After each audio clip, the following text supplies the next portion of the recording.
someone racing their way into a title. NASCAR history can be rewritten today.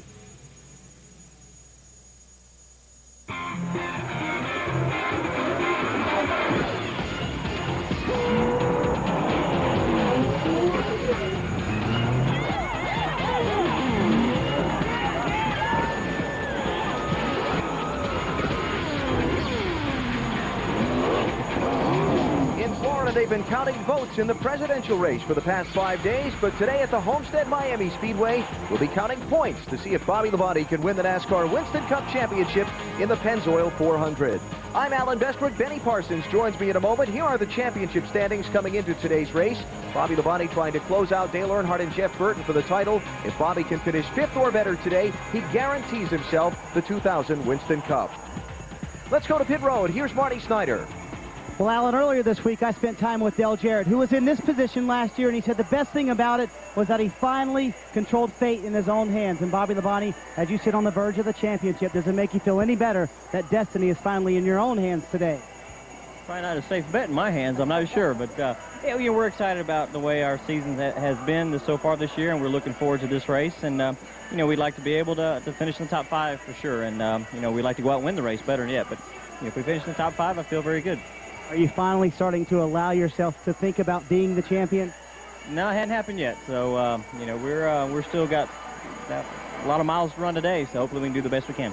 Well, the championship magic for Bobby Labonte really came together when he hooked up with one of the greatest minds and motivators in all of sports, Joe Gibbs, and last year his hotshot teammate, Tony Stewart. I want to go out there and win for Joe Gibbs. He's just such a great motivator. He's got the right people in the right places. The right people for the right jobs. It's just like his coaching staff in football. We want to outrun each other. We also want to run good for the team. When you hire the right people like that and then let them go do their jobs, great things can happen. Bobby Labonte wants to win the big one for the coach today, but his biggest challenge might not be winning the championship, but instead the battle within Joe Gibbs Racing. For more on that, here's Dave Burns. Joe Gibbs' other driver is Tony Stewart. He just might be the future of NASCAR Winston Cup racing. Give me fuel, give me fire, give me that side to side. Image is everything in this business. The Tony Stewart look, raw racing talent with a touch of attitude. And the freshman phenom of 99 has backed it up this year with sophomore success. A year ago in Miami, he roughed, he raced, and he won. A win today gives him 6 for the year. And last year, Tony Stewart did rub his way to the front late in the race. Tony, what about it this year? Bobby's contending for the championship. Any slack for the teammate? Absolutely. We're going to give him as much consideration as possible today. I'd like to see him wrap this thing up today and be able to go to Atlanta and have a good time without having to worry about this points battle. But we got a really good car. I mean, we're really happy with the way it's driving. It's a brand new race car that we brought here a couple weeks ago and tested. And, we're expecting some great things out of this car today. It drove really good in happy hour. And, we're going to have to be patient. We got 12 spots to gain here. But, one of them's our teammate, too, so we got to make sure when we're around him that we're really careful and not going to put his championship hopes in jeopardy. So we'll be careful with him. We'll work with him all day, but, we're going to go out and try to win this race, too. Let's go to Mike Massaro. Well, Bobby Labonte has been in control of the Winston Cup point standings for most of the season, but still, he's been unable to relax, much because of the unyielding pressure from the competitors in his rearview mirror. Dale Earnhardt, Jeff Burton. The spoilers look to stop Team Gibbs' twin triumph in Miami. After 7 championships, the Intimidator is still hunting for number 8. Burton chased the championship all year. Some wins and some fire. Then another win a week ago in Phoenix. Can Burton or Earnhardt delay Labonte's dream? Dale, has the dream of capturing an 8th Winston Cup title here this year begun to fade? Well, this year's going to be tough to match, but, Bobby's got a pretty solid lock on things. He's got to have some terrible luck, and I got to have some great luck for the next 2 races. So we're just going to race him and see if we can get win and see where it's all at the end. He's had a great year, and if he wins it, that's good, but we're going to keep fighting till it's over. Dale Earnhardt will need some luck this afternoon. He starts 37th. Alan Bestwick. With the 1973 Winston Cup champion, Benny Parsons, who will join me for the call of today's race. And Benny, you were in the position Bobby Labonte's in going into the Rockingham race back in '73, a sizable lead. What's he been going through last night and this morning? Well, he's trying not to think about it. As you can see, he's trying not to think about it. But, folks, He's been racing these cars for over 25 years, and he knows today could be the most exciting day of all those years. But again, he knows it's not just him alone. He's got a team, a family here to share it with him, and that's why he wants to be so excited to share it along with those people. Bobby Labonte has an advantage over Burton and Earnhardt in that he starts at the front, they start in the back. The dignitaries are assembled at the start-finish line to begin today's Pennzoil 400. Let's start your engine.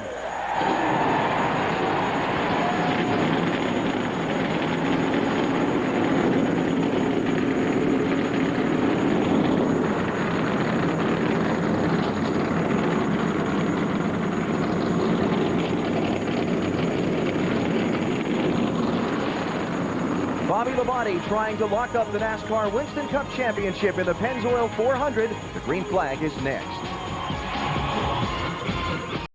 NASCAR on NBC at the Homestead-Miami Speedway for the Pennzoil 400 as Bobby Labonte tries to clinch the 2000 NASCAR Winston Cup Series Championship.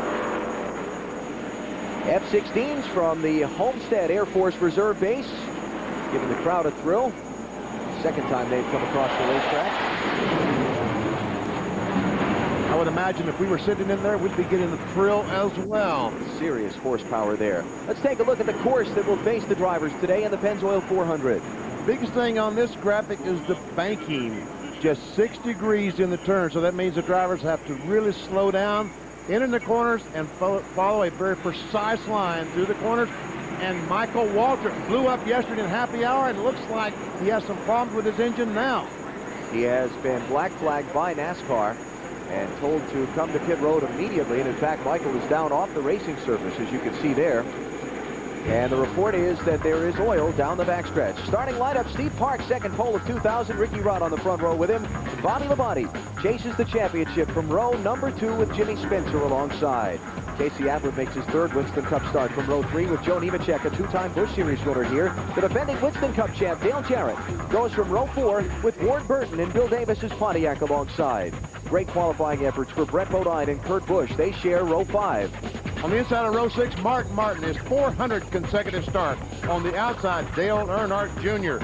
Tony Stewart, last year's winner, and sporting a new paint job this weekend. On the inside, Johnny Benson on the outside. Sterling Marlin, John Andretti make up row 8. On the inside of row 9, Rusty Wallace, 4 wins in 2009 poles. Mike Skinner on the outside. In row 10, Dave Blaney, career best finish last week, 8. Stacy Compton on the outside. 11th row, Jerry Nadeau and Jeremy Mayfield, who finished second last week at Phoenix. Bill Elliott and Darrell Waltrip in row 12. DW's 808th Winston Cup start. Masted Presley in row 13. Masted a backup car after a Friday crash. Elliott Sadler and Jeff Gordon in row 14. Gordon, the Busch Series winner here yesterday. It's youngsters Andy Houston and Bobby Hamilton Jr. in row 15. Hamilton Jr.'s first Winston Cup start. Jeff Burton back in 31st position after the Phoenix sweep last week. Wally Dallenbach, Kevin LePage, Scott Pruitt in row 17. Mike Bliss in the inside of row 18, and Jeffrey Bodine on the outside. In row 19, there's Dale Earnhardt as he tries to get that 8th championship alongside the rookie points leader, Matt Kenseth. Terry Labonte, Kenny Schrader in row 20. 21, Michael Waltrip, Kenny Wallace, and Bobby Hamilton in 43rd position. 8 drivers and teams came here to try and make the Pennzoil 400, but had to go home without being able to qualify. Among them, Kyle Petty, disappointed at having to go home. Onboard cameras today. We'll be riding with the 3 contenders for the championship. Jeff Burton has an onboard camera. As he's just 8 points behind Dale Earnhardt. Earnhardt in second spot. He's 2:18 behind our points leader, Bobby Labonte, trying to clinch his first NASCAR Winston Cup championship today. And I'm sure that fist will go in the air, and we'll be able to see it if he's able to do that. Going to run at least one more pace lap. There was some oil dropped from Michael Waltrip's car on the back straightaway when he left pit road. So we're not getting the green flag here. It's going to be at least another lap under the caution flag. Plenty more onboard cameras for you today. We've got a total of 8 besides the 3 that we showed you, and a little new wrinkle with NASCAR on NBC, one of many new innovations we hope to be able to bring you over the next few years. This is called GoCam. It is mounted inside of the back straightaway on a cable. It runs somewhere between 50 and 80 miles an hour. what we want to do is give you a comparison to the speed your passenger car runs on the highway to what these guys are doing down the backstretch on this 1.5 mile oval. There's what it looks like. It should be fun. It should be fun. It tries to keep up with these cars approaching 180 miles per hour as they enter turn 3. They'll come off turn 2 at this part of the racetrack somewhere around 130, 135. So the comparison there to your interstate highway speed from GoCam here on NBC throughout the day. Field is going to get the signal 1 to go when they come back to the start-finish line, so we are a lap and a half away from the green flag. Final updates from pit road before the start. Here's Mike Massaro. Well, Alan, for Steve Park, the year 2000 has been a breakthrough season. He captured his first career win at Watkins Glen. Today, he sits on the pole for the second time in his career. I spoke with him briefly yesterday, and he said he had known he finally made it in this sport when his boss, Dale Earnhardt, came to him and asked for his race setup. To Marty Snider. It only took heart to win the championship, and Ricky Rudd would have already won the title. They feel like wins at Michigan, Charlotte, and Phoenix slipped away. It has truly been a heartbreak season for Ricky Rudd. But if bad luck does indeed truly come in threes, then today might be Ricky Rudd's day, who feels like his chance to win is better than it's been all season. Today, Burns. Jeff Gordon made his final Busch Series start here at Miami Homestead Speedway yesterday. He won the race. The changes made to the 24 he's driving here today directly reflect the success they had yesterday. Alan Bestwick. 1 to go signal for the field as they cross the start-finish line. So we'll get the Pennzoil 400 underway, another lap around. Race analysis today, it'll take 267 laps to make up the 400-mile distance. And pit window for tires, 50 to 60 laps. These cars can run, I think, easily 60 laps on fuel, but I don't know if the right front tire is going to last that far. If you watched the NASCAR Busch Series race yesterday, you saw they wore those tires out in about 50, 60 laps. These cars a little heavier and a little faster, so the tire might wear quicker because it is exactly the same tire. Michael Waltrip, we showed you with the problems on the pace laps. Mike Massaro has an update. What's wrong? Well, Alan, it's already been a very rough weekend for Michael Waltrip. In happy hour yesterday, he wrecked his primary car in the first lap. The second lap, he blew the motor in his second car. Now they've gotten their backup car prepared for today, but only to have a loose oil line. They've tightened the main fitting. They're pushing him out from behind the wall back towards the racetrack right now. So Michael trying to catch up with the field before the green flag. There is a rule in NASCAR racing that you must be on the speedway to take the green flag. So it's very important for them to get Michael out there onto the speedway before the field comes around at the start. They are getting him out of the garage now, and so he'll be able to get on off of pit road, well, hopefully, before the green flag. Field's in turn 4 for Bobby Labonte. The chance to cap the season today and save himself the pressure of rolling down to the season's final race, needing to lock out Dale Earnhardt and Jeff Burton for the title. He can do it today, finishing 5th or better in the Pennzoil 400 at Homestead. It's the second to last race of the NASCAR Winston Cup season, and we're glad you're with us here on NBC. The weather's fine, the crowd's excited, and we are too. Here's the green flag.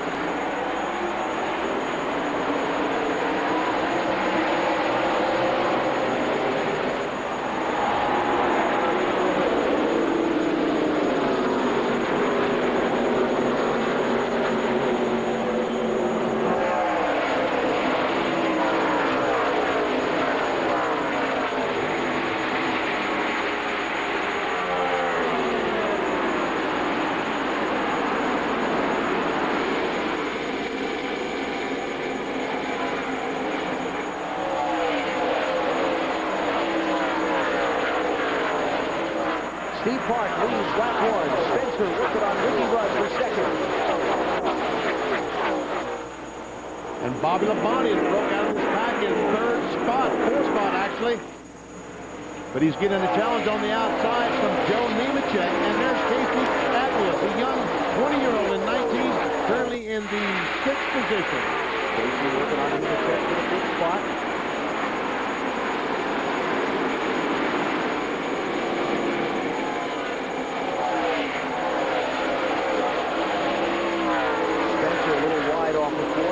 Able to get him for second. And now Atwood's going to try Nemechek once again into turn 1. Nemechek not able to hold his car low, we've seen in the opening 2 laps. Well, he looked up in the mirror, Alan, he saw the 19 car, and he realized 20 years ago, I think I better give in the bottom of the racetrack, because if he thinks he's going in there, he probably will go in there. You know, Big Casey's a little anxious about this race with that great qualifying run. Atwood to fifth. Here's Dale Jarrett looking underneath Nemechek. Let's go to Mike Massaro. Well, Casey Atwood is extremely excited this weekend, Alan. As you know, it's only his third Winston Cup event. Qualified fifth when he got out of the car. He couldn't believe it himself. He said, "This is the best I've felt ever in my racing career." Should be proud. He's done a great job. I mean, with no more experience than he has in a Winston Cup car, and we can't overstate the transition from the Busch Series to the Winston Cup. It's a significant one. Even though the cars appear the same, there are major differences underneath them. And you can tell all year long, this is where Casey Atwood's future is. It's where his mind was all year long. Because in this car, he runs great. His NASCAR Busch Series car, he ran yesterday, just a mediocre performance. So, again, his mind has been on this car and trying to do the job for Ray Evernham. Casey Atwood finished in 20th position in the Busch Series Miami 300 here yesterday. Looking at Jeff Burton and Dale Earnhardt, they started well back in traffic. Burton in 31st, Earnhardt in 37th. We see Jeff Burton already down the apron of the racetrack trying to get by Andy Houston. This is Houston, the 96 red car. They're running in 33rd and 34th spots now. And here goes Earnhardt up on the outside of Jeff Burton. Oh, that outside line. Someone has got it jammed up on the inside. And the car's going by on the outside. Burton loses a spot. Here's Dave Blaney challenging Rusty Wallace. Blaney in the 93 going to pick up a spot. Career best Winston Cup finish at Phoenix last Sunday. He took 15th away from Rusty. Johnny Benson there just in front of Blaney. Next for him to challenge. Talking to Blaney and the crew in the garage area this weekend, they are very, very excited about how things are going with this 93 car, and especially off that great run last week in Phoenix. But they have had a struggling weekend. They've had a miss in the engine of this car the entire weekend that they've not been able to solve. In fact, down there this morning, they had the entire electrical harness and ignition system picked apart, trying to make sure it wouldn't crop up again in today's race. When this racetrack really gets slick and these tires get worn, he probably will wish he had a little bit of that mist to kill some power in the middle of the corner, keep him spinning the rear tires. Johnny Benson in the 10 car, 14th position. Blaney in 15th. Up front, Steve Park closing in on Michael Waltrip to try and put him a lap down, and Jimmy Spencer closing in on Park. Park shot out pretty fast in the opening couple of laps, but now, as he's gotten in behind Waltrip, here comes Spencer and Rudd.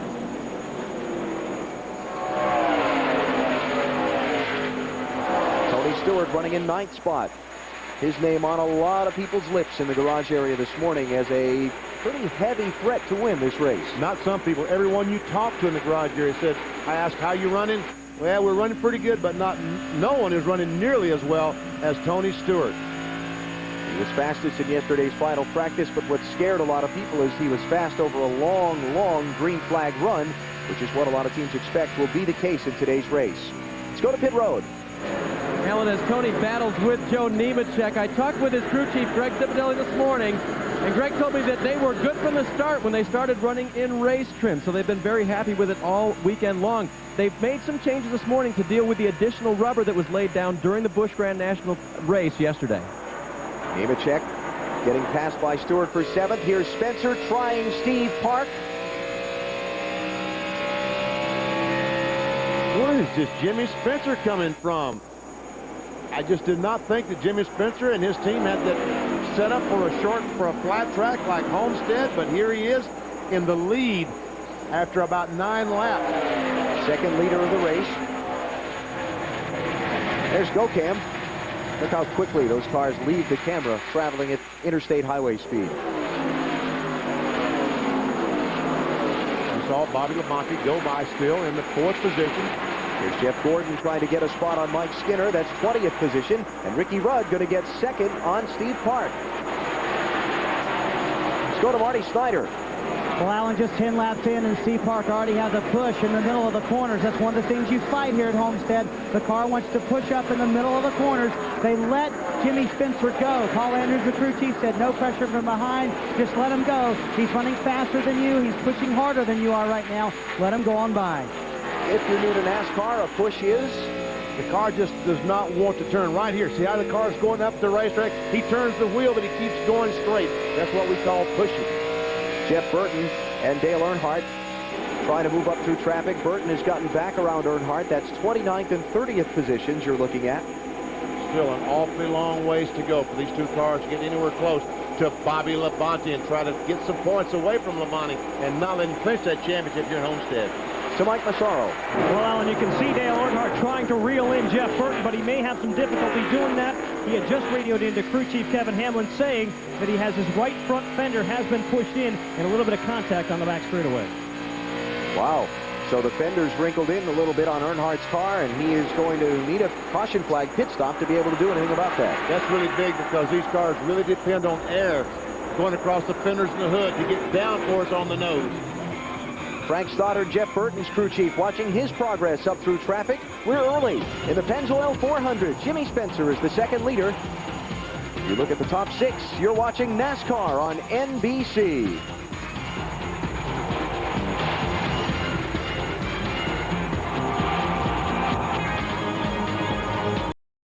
NBC's presentation of NASCAR is brought to you by the Wide Track Grand Prix by Pontiac. Wider is better.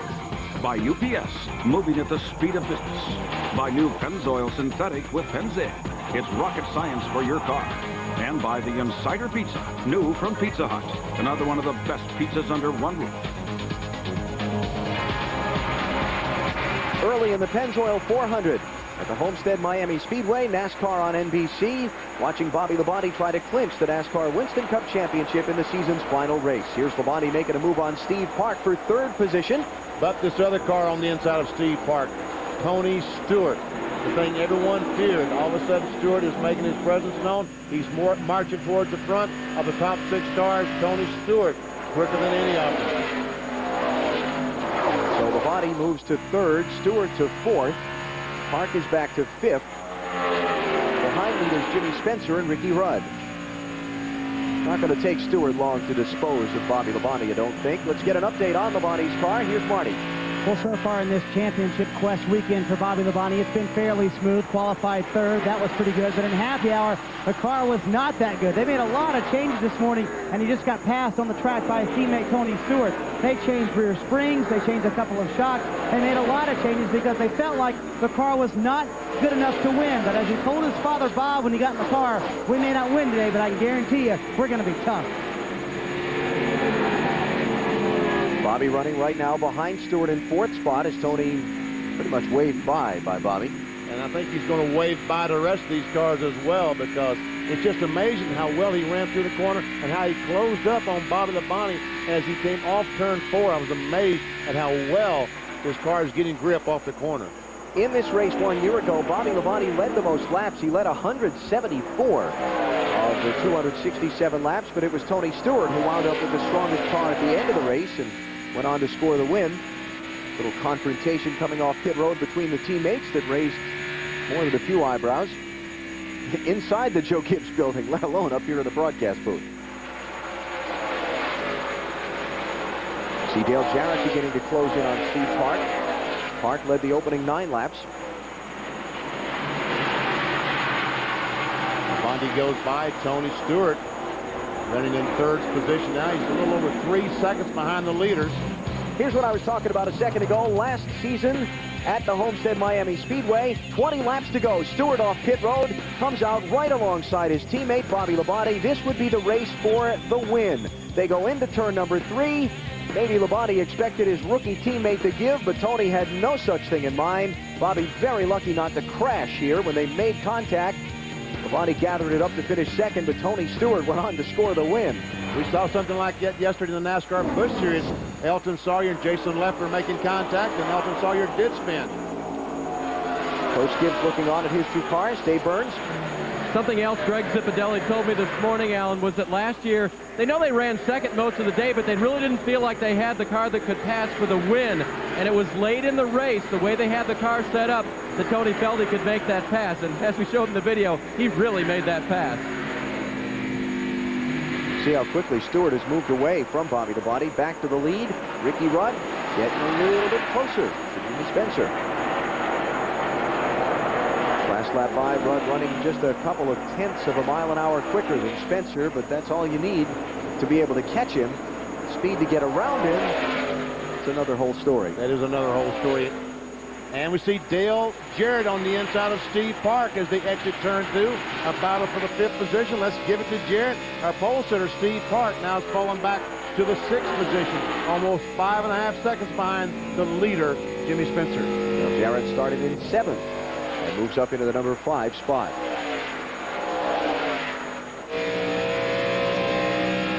We got the report on Steve Park's car earlier, pushing in the corner, the nose of the machine not wanting to turn.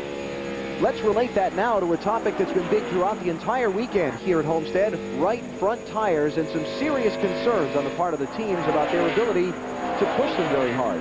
Well, there's a lot of compromises going on their chassis setup. To make these cars turn better in the middle of the corner, they give the cars negative camber. They lean that tire in at the top, and that would help the car turn right here. But unfortunately, when they do that, they're also running some very soft spring setup as Ricky Rudd tries to take over that lead. They're gaining negative camber. They're really pushing that tire in at the top and only running on about 4 inches of rubber on the inside of the right front tire. And they're really concerned that they're only going to run 50 or 55 laps before they have to stop and change. Oh! Trouble. Scott Pruitt in the wall. Turn 3. Another car involved. It looks like Andy Houston has also crashed. Those are teammates' cars. And that's a heavy, heavy impact for Pruitt. There's Andy Houston. First caution, lap 25.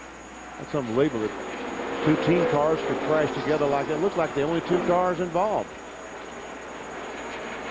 First yellow of the race. Look at the significant squaring off of the back end of the Scott Pruitt car.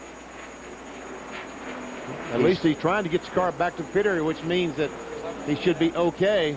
Good news there for Scott, but serious damage there. Here's a look at it. You see Pruitt on the inside. They go in the corner. And here Pruitt loses the back of the car. I guess he just barely touched the 96 as he was trying to correct the car, turn it back to the right, and just barely touched Houston to send him into a spin. Cal Wells, the owner of these 2 cars, ought to make for an interesting Monday morning team meeting. Oh, yes. And we see Pruitt's car will not roll because the lefty sheet metal is jammed in against the left rear tire, and it will not roll.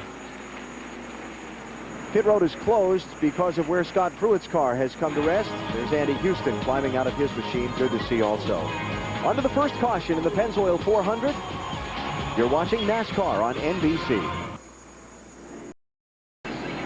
Back at Homestead-Miami Speedway, working the first caution of the Pennzoil 400 when teammates Scott Pruitt and Andy Houston crashed in turn number 3. Pit road open, and you see all of the leaders coming in. Let's mention that Ricky Rudd beat Jimmy Spencer back to the caution flag to take the lead. So Rudd, the 3rd different driver to be out in front. Only car to not pit here. Looks like Michael Waltrip's going to stay out. I believe Elliott Sadler's going to stay out. That's Elliott, top of the frame. Going to stay out, lead a lap to collect 5 bonus points. It'll be Rudd, Spencer, Stewart, Labonte, Jarrett, the order of the top 5 as they come onto pit road, and these stops will be as they complete the 27th lap. 45-mile-an-hour pit road speed limit today. Let's go to Dave Burns. Jimmy Spencer radioed in. He said everything is fine. 4 tires is all we need. The temps are okay. Let's go to Marty Snider. Almost all the cars are tight, Dave, but Ricky Rudd is a little bit loose. They're going to add 1 pound to the right front. That should tighten him up just a little bit. Let's go down to Mike Massaro. This caution, a big break for Jeff Burton. He was nearly a half a lap behind the leader because the car was extremely loose. They've made an air pressure adjustment, 4 tires and fuel. He's away. Alan? Jeremy Mayfield got right side tires only, I believe. We'll check it, double check it to be absolutely sure, but I thought I caught him leaving with just the right side tires, and he's going to come out with the race lead on the stops. Well, it worked very well for Jeremy Mayfield at Phoenix last week. Remember that first stop, he changed 2 right side tires, stayed up front for the rest of the day. Jeremy was 13th coming down pit road, and he comes out with the race lead, and again, we'll double check to be positive, but I'm 99% sure that Mayfield got just right side tires on his stop. We'll update that and get the restart for you when we come back in just a moment. It is Jeremy Mayfield, the new leader of the Pennzoil 400 in Homestead.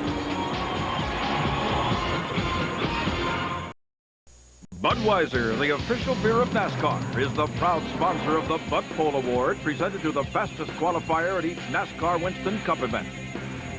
Late season testing at Homestead paid off Friday for Steve Park as he captured the Bud Pole in his sponsor's title race, his second Bud Pole of the year. Since 1979, Anheuser-Busch has awarded more than $7 million as the title sponsor of NASCAR's Bud Pole Award program. Rusty Wallace has been the dominator in Bud Pole qualifying so far this season, twice as many as the next driver. One final attempt for competitors to get in to next February's Bud Shootout, Friday in Atlanta. Jeremy Mayfield takes the lead with a two-tire stop under this caution flag. Ricky Rudd holds the top spot that he had off of pit road. He was the best of the four-tire stops, coming out second. Jimmy Spencer's third. Dale Jarrett getting a couple of positions gained on pit road. He's fourth.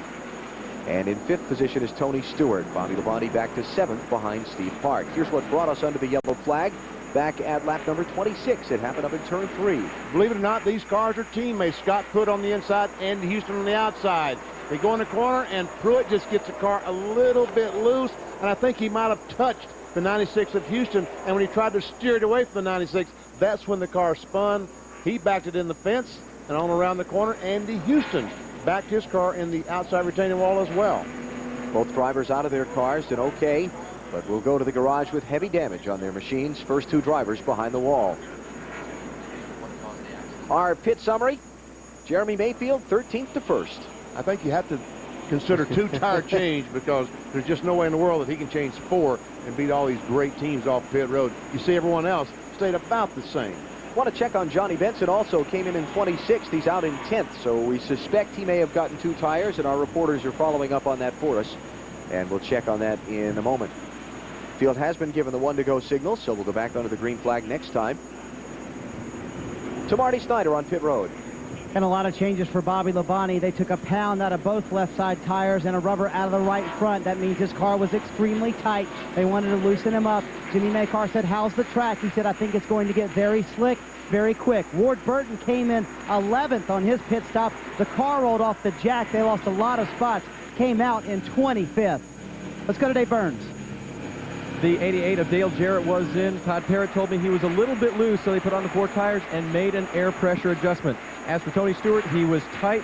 They took some wedge out of the left rear, and next time they told him, pit a little bit further into your box. He was almost out of it. Let's go to Mike Massaro. Well, Andy Houston has just walked from the care center, and he appears to be okay. The question is, what happened on the racetrack, Andy? Could you see? Well, I'm not really sure until I see a replay. It looked like the 32 had a run on me, had 2 or 3 cars behind him, and our car just started out a little too tight, and I was trying to hang tough there on the outside. I don't know if he got loose underneath me or what happened, but we both spun. It's real unfortunate for PPI Motorsports and McDonald's. You know, I'm looking forward to a great season next year with them, and we'll just get ready to go to Daytona now. Well, guys, kind of a sour end to his 5th start here this year. Jeremy Mayfield leading on the restart. Here's Dale Jarrett challenging Jimmy Spencer for 3rd, but he's getting, trouble. Ward Burton into the wall, going to collect a couple more. I just crashed those guys, and there's a lot of stuff going on back there. Someone just crashed him, he said, and a lot of stuff going Boyd, on. just tell me if you're okay. That was Tommy Baldwin. Ward's Cucci. Mike Bliss is in it. Stacy Compton's in it. Ward Burton is in it. One other car up against the outside wall. There it is. That is Jeffrey Bodine in the 98. Hard crash for Bodine. I believe he was the first one into the accident after Ward Burton. There's Compton. You gotta watch that replay. Junk, Tommy. Ain't no fixing it today. That is the spotter. Spotter on the roof telling Tommy Baldwin that the car is just hurt too badly to fix it.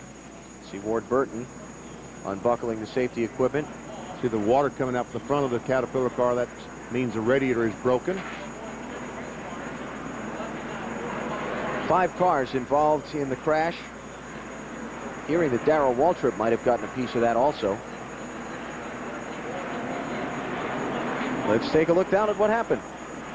Well, we see the cars coming off the corner, going in turn 3 and behind. All of a sudden, someone makes contact, and Ward Burton just goes around and around, and all the traffic behind him had no place to go.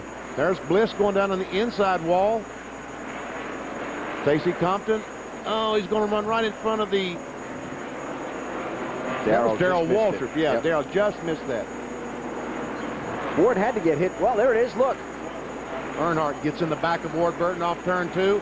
Turns Ward in the outside retaining wall. And there's the 66 car and of Darrell Waltrip. Another look. There's Terry Labonte, the green car. Pretty heavy contact between Mike Busch and 20. How did Ken Schrader get through the middle of that? Sorry, Benny. It just startled me that he made it through the smoke. Back bumper of Ward Burton's car. This will be interesting. Just listen.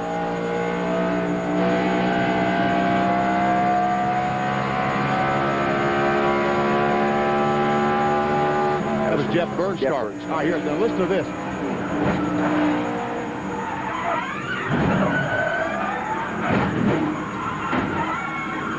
Oh. So you want to be a race driver? Not in situations like that, folks. You don't want to be.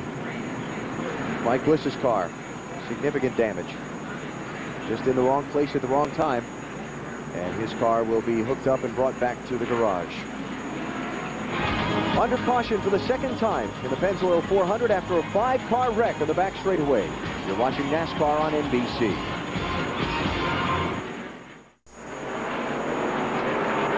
Second caution of the Pennzoil 400 at the Homestead-Miami Speedway for a multi-car accident on the back straightaway. The field bunched from a restart, contact in traffic.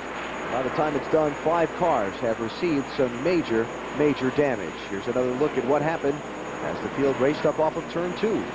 As we see the cars coming off turn 2, Dale Earnhardt, the 3 car, makes contact with the rear bumper of the 22 car. He starts spinning in the middle of the racetrack, leaving other cars just nowhere to go. It's a pretty good hard contact between the 9 of Stacy Compton and the 27 of Mike Bliss. There's a contact I was talking about.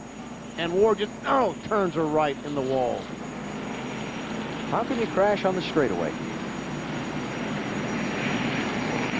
Jeffrey Bodine there, the car making hard contact with Ward's. One more look. Bliss, no place to go. Now here's the one that's the most dramatic. The onboard camera inside Ward Burton's car. Just listen.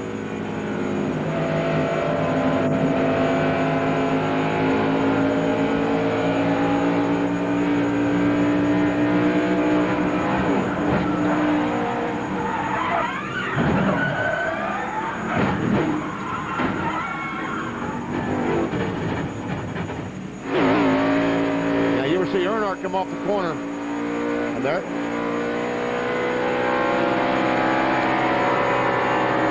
What we heard in Ward Burton's replay, the audio from that, Benny, was that he feathered the gas pedal a little bit. He just lifted off it a little in that traffic, and Dale didn't. Well, Ward Burton was pushing. His car just picked up a terrible push off the corner. He was sliding up against the outside retaining wall. He had no choice but to back off the throttle.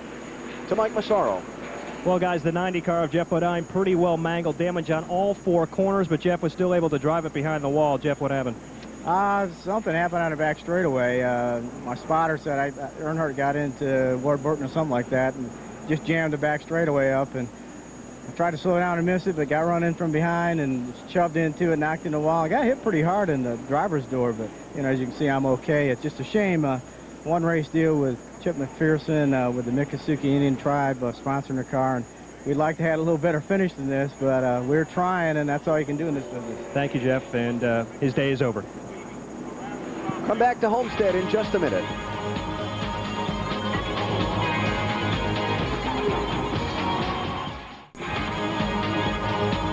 A lot of damage early in the Pennzoil 400 at the Homestead-Miami Speedway. 5 cars taken out in a crash when Dale Earnhardt got into the back of Ward Burton, collecting Jeffrey Bodine, Mike Bliss, Stacy Compton. All the drivers okay, but the caution flag out for a second time. Field going to get the signal. One more lap and we'll go racing when they come to the start-finish line this time. No pit stops among the lead lap cars. A couple at the back end of the field. We had Ken Schrader, Terry Labonte, and Bobby Hamilton stop, along with Elliott Sadler and Rick Mast. Let's go to Mike. And Ward Burton has just walked from the care center. Ward is okay, but the car cannot be said the same thing about that. Ward, what happened? 99 and 3 went on the outside of me, and 1 and 2. And I slid up a little bit off of 2, and the 3 car must have been on the outside of me. I haven't been able to see the replay, but I think it was probably a little bit of both. But it's a shame. The guys have worked real hard this weekend, but we haven't had the best of summer. Hopefully we'll get it turned around next week. And it seemed ironic that you probably wouldn't have been back in that pack of cars if it weren't for a poor pit stop. Yeah, well, part of that I have to take the blame for. So we have not been showing our potential here of late, but hopefully we'll get it turned around pretty quick. Well, guys, are very disappointed, Ward Burton. Benny, how does he take the blame for a poor pit stop? All Ward has to do on that pit stop is let his foot off the brake pedal. You have to keep that brake pedal depressed hard. If you let your foot off the brake, the rear wheel will start trying to turn, and there's a locker in the back. It will not turn. And when it just keeps trying, eventually it'll roll right off the jack. And that put Ward back in traffic and got him caught up in the wreck on the restart. Here is the way the field stands. As we get set to go back racing, see Jeff Gordon up to 17th position. Jeff Burton in 24th, Dale Earnhardt in 26th. And the cars at the bottom of the screen, those in the garage involved in this most recent crash, as well as Houston and Pruitt involved in the first caution. Already got 7 cars, excuse me, in the garage area, and we've only run 38 laps of this race. Restart. Remember, Jeremy Mayfield just on 2 tires on his pit stop a little while ago.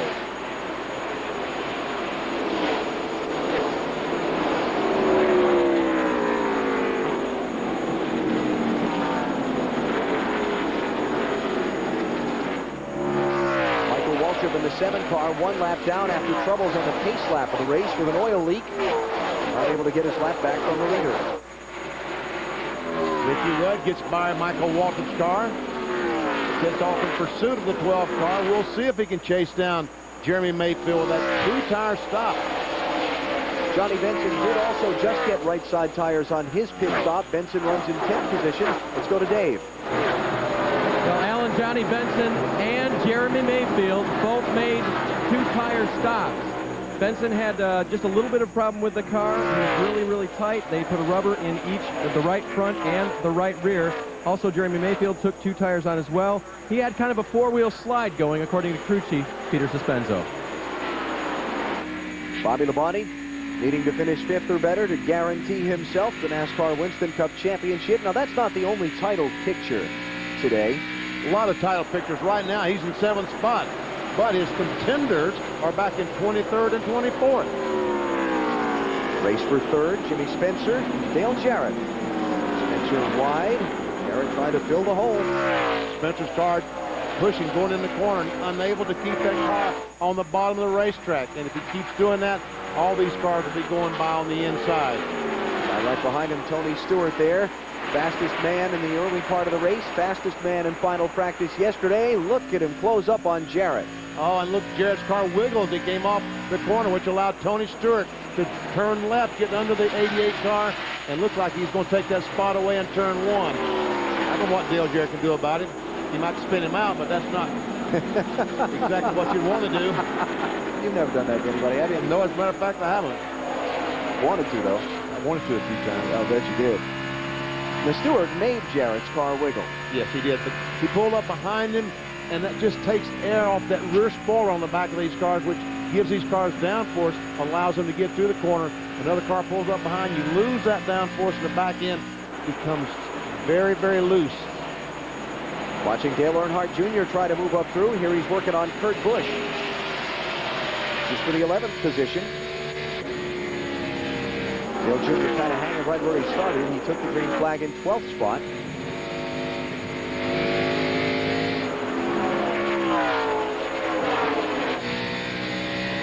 Kurt Busch, just 22 years old. He's only going to run 7 events here in 2000, so he'll have his eligibility to be run for the Bestest Rookie of the Year award in 2001. Dale Jr., the 8 car, a contender this year. Well, these 2 drivers have had a couple of problems on the racetrack from time to time as 3rd position changes hands. Stewart quite easily around Spencer. And Jimmy Spencer just can't keep that car on the bottom of the racetrack. He lets it push up, allows the other cars to get position on the inside. Something that they'll have to work on all day long. Try to get it somehow try to make changes to get it better. Look how quickly he's left Spencer. Just in not even a half a lap, he's put that much distance on him. And you can see the last lap. Oh, but here see Earnhardt trying to get under the 75 as Elliott is trying to get under Earnhardt. Somebody had to give there. Bill Elliott was the one. Dallenbach in 75. If he could have seen what we had seen, he would have not been in that position. He'd be back about 15 car lengths. He had the brake pedal on heavy, huh? Yes, he would have. 20th position there for Earnhardt. Jeff Burton runs 19th. Bobby Labonte 7th. Back to the championship story for just a minute. As long as Bobby Labonte leaves today's race with a lead of 185 points or better, 186 points or better to be safe, he is the NASCAR Winston Cup champion. There's Kurt Busch going by Johnny Benson for 10th spot. Benson, remember, just took 2 tires on his pit stop. Back on the first caution of the race. That stop at lap 27.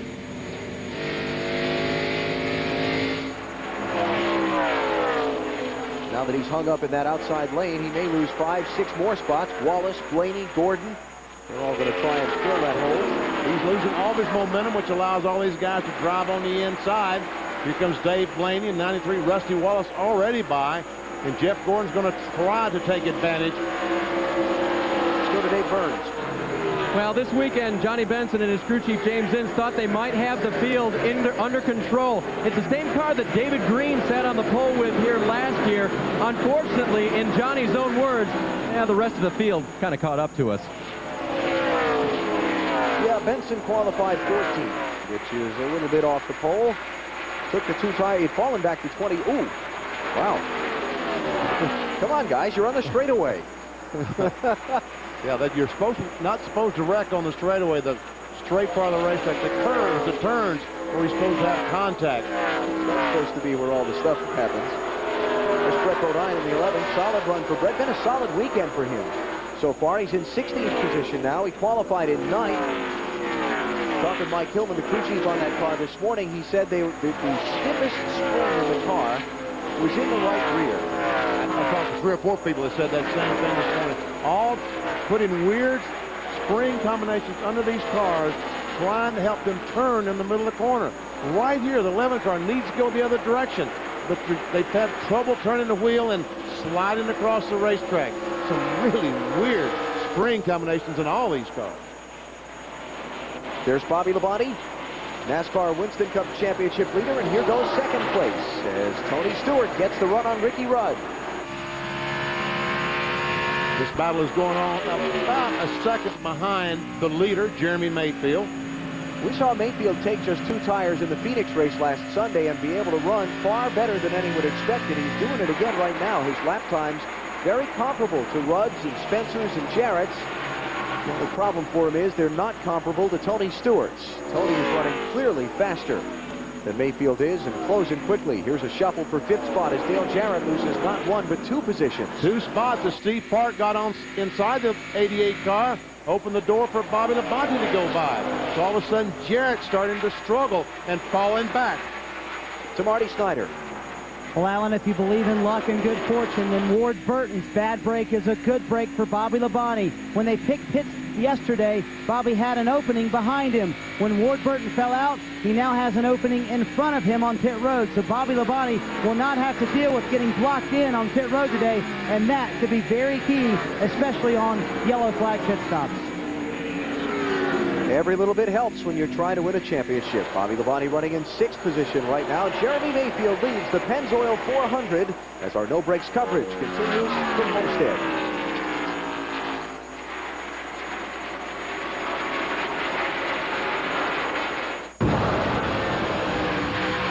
You think you're harder on your engine than most people? Well, good. Because there's a motor oil made to take it.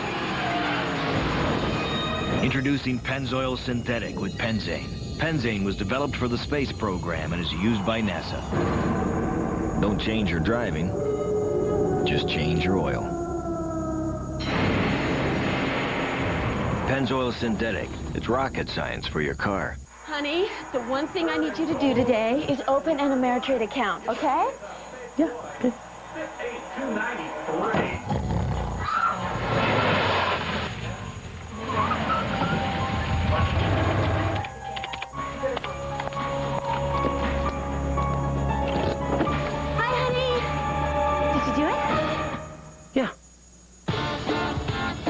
Call 1-800-AMERITRADE.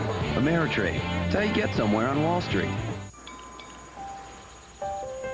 Well, hey, Miss Palmer, how can I help you? Hi, Bill. Time to rotate those tires.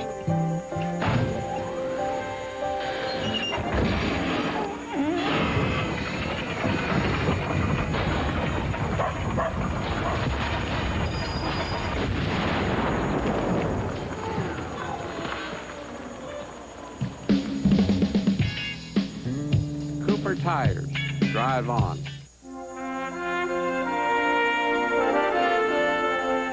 The family has always put in the forefront to protect the quality and the standards set by Adolphus Busch. The deep sense of pride that my grandfather taught me, that my father continues to teach me. I think he would be very happy that the generations of his family have practiced what he taught us.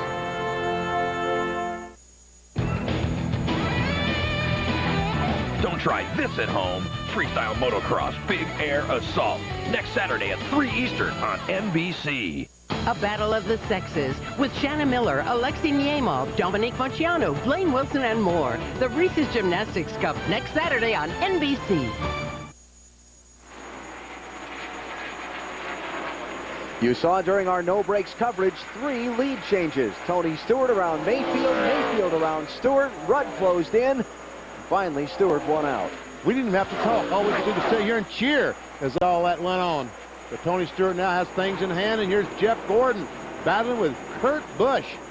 12th position here. Busch is rocked back from 10th spot, where he was running a little while ago, as Dale Jr. gets a spot on Rusty Wallace. That'll be 10th. So Jr. to 10th, Rusty to 11th, Gordon to 12th, Busch now 13th.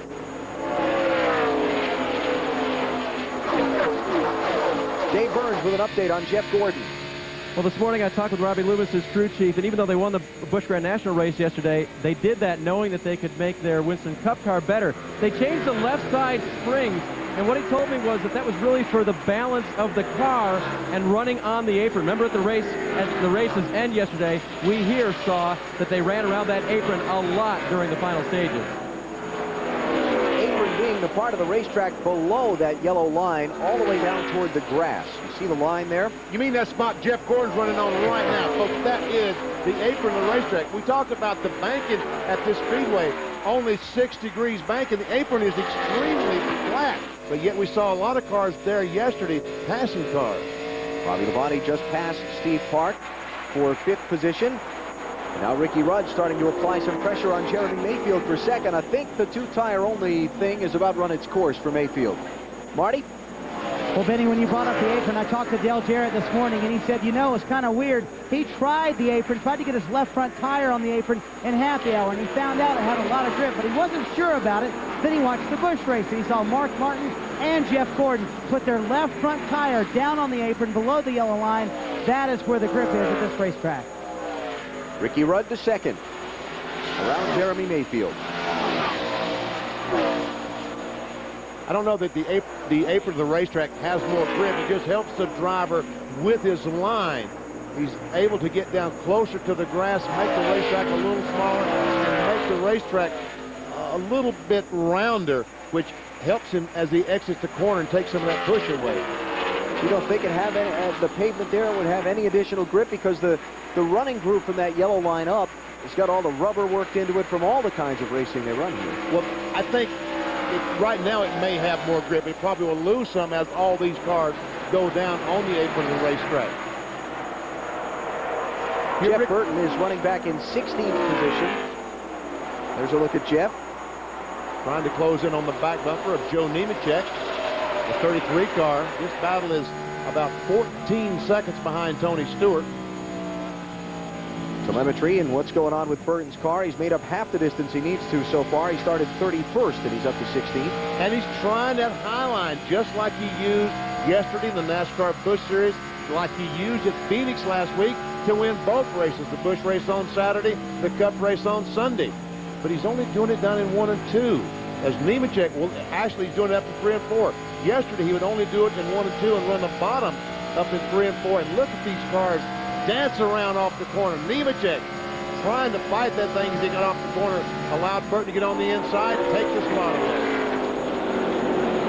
So Jeff Burton to 15th position.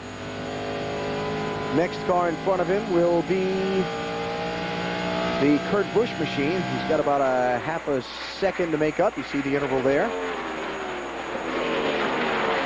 For Jeff Burton, third in points coming into this race, 226 behind Bobby Labonte, trying to keep himself from being closed out, but in talking with the team this morning, also realizing that they may be relegated to trying to make sure they get second from Dale Earnhardt in these final 2 races of the season. Labonte, there's nothing they can do about Bobby unless he has a problem. Watching Kurt Busch take the spot away from Rusty Wallace there. That's 13th position. Let's get more on Jeff Burton. Here's Mike Massaro. Well, and the last pit stop for Jeff Burton was a blessing. Before that caution came out, the car was extremely loose. They brought the car down pit road, changed 4 tires, took on fuel, made an air pressure adjustment, tightened the car up. That has fixed it and allowed them to move towards the front. However, on that pit stop, they had a problem with the right front lug nuts. That set them back a little bit, but they're making up for it right now on the racetrack. Busch, Wallace, and Burton, 13th, 14th, and 15th. There's that high lane again. Don't you love it? Jeff Burton going places that no one else goes. All the other cars on the bottom of the racetrack, right near the yellow line, below the yellow line on the apron of the racetrack, and he's up high. What I like about it is that he's not afraid to try it. Sometimes a lot of drivers get to where on a racetrack like this, gotta hug that yellow line, gotta hug that yellow line. And I like that Burton is not afraid to go out there and see if it'll help his lap times. Yes, I'm impressed with Burton trying this different lines, trying to find some speed by changing his line around the racetrack. Now, this is Casey Atwood.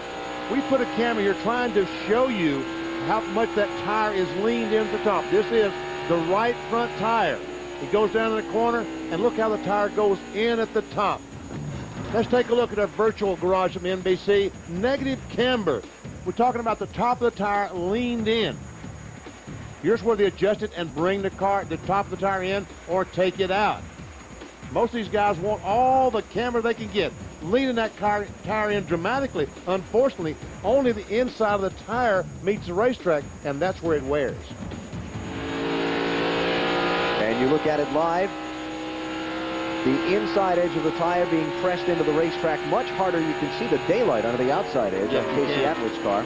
Watch as it goes down in the corner, and as the spring travels, we see the inside of the top of the tire go in, gaining camber.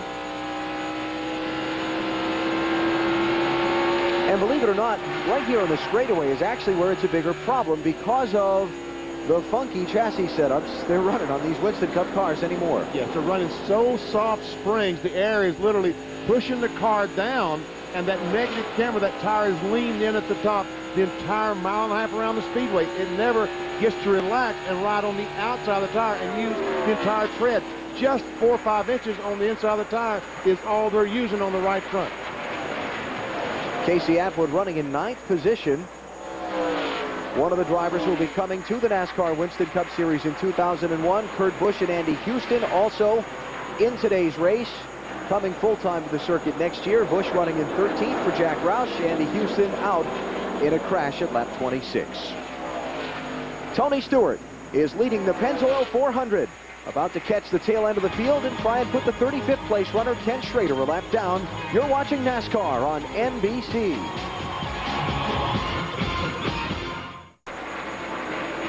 Jimmy Spencer has just taken 3rd position away from Jeremy Mayfield in the Pennzoil 400. Lap number 72 completed by the leaders now. As Tony Stewart continues to be out in front, Ricky Rudd is 2nd. Spencer and Mayfield in 3rd and 4th. Bobby Labonte runs in 5th position. So far, everything going Tony Stewart's way in the early going. He's caught the tail end of the field and now putting cars a lap down. Let's get an update from pit road and Dave Burns. And Alan, he's been pretty calm on the radio, as you might expect, checking temperatures, reporting those to Greg Zipadelli and the crew, letting him know what's going on. But in the process, he said something kind of scary. He said, "I'm just babying the car." Not scary for Greg Zipadelli, but scary for the competition. when the car's handling well, and drivers will tell you this, when the car's handling well, it's much easier than when you have to fight the handling. We look back on the race for 9th position. Not much of a race for long. Jeff Gordon by Casey Atwood. Gordon started in 28th, so he's moved up nicely into the top 10. And I'm sure that Jeff Gordon learned a great deal in that NASCAR Busch Series race yesterday afternoon. After all, 300 miles of practice before a 500-mile race can't be a bad thing. Of course, Casey Atwood driving for Ray Evernham, Jeff Gordon's mentor in Winston Cup racing, if you will. They had so much success together. Now Ray off to head up the Dodge effort for 2001 and selecting young Casey Atwood to be his driver, one of his drivers. This is for 7th position. Mark Martin trying to hold off Dale Jarrett. Talked to Jimmy Fenning this morning, the crew chief on Mark Martin's car, as Mark sees the pressure from Dale Jarrett and says, okay, DJ, go ahead. I'll look right behind a while and see if he can run faster than I can. I talked to Fenning. He said a lot of weird springs and shocks on this car today because they're trying to get ready for 2001. Try some things, see how they work, and try to figure out what they've got to do next year to go up and challenge for the championship. You know, Jeff Gordon's team did the same thing when they came here Friday, Benny. Jeff told me before qualifying they had put a totally experimental setup under the car, went out in Friday morning practice, didn't like it at all, and they lost a good part of practice Friday trying to change the car back to their setup from a year ago, which kind of explains why Jeff only qualified in 28th position. Steve Park in 6th position in the 1 car. Bobby Hamilton is a lap down in 35th in the 4, and we look ahead from Park to 5th place runner Bobby Labonte, and you can see quite a gap between them. About 2 seconds between Park and Labonte. Bobby Labonte running right on that yellow line. He's certainly not trying any weird things. He's got a pretty weird chassis set up like the rest of them, but he's probably more conservative than the rest as well because he's here to try to win the war, not the battle. This is just a battle, the championship being the war. There you look at the championship contenders. Jeff Burton running back in 13th, Dale Earnhardt in 18th, and Bobby Labonte in 5th. If he finishes ahead of the both of them, he gets the trophy today. If it does finish this way, Jeff Burton does take away 2nd from Dale Earnhardt in the championship standings with 1 race to go. This will be the Atlanta race next Sunday. Here's Burton trying that wide line again in 1 and 2 as he races Dale Earnhardt Jr. for 12. This battle is, they're about 16 seconds behind Tony Stewart. I don't think Jeff Burton can win the race running that high line. I think to win the race, he'll have to make adjustments, get to the bottom of the racetrack like all the other cars, but he can certainly get to the top 5 by running that line, and traffic will not be nearly as much of a problem for him as it will other cars. When he runs across slower cars and they go to the bottom of the racetrack, he'll just drive by on the outside. That last stat you saw, kind of the story of Jeff Burton's season for the most part. Struggle in qualifying, pass an awful lot of cars during the race.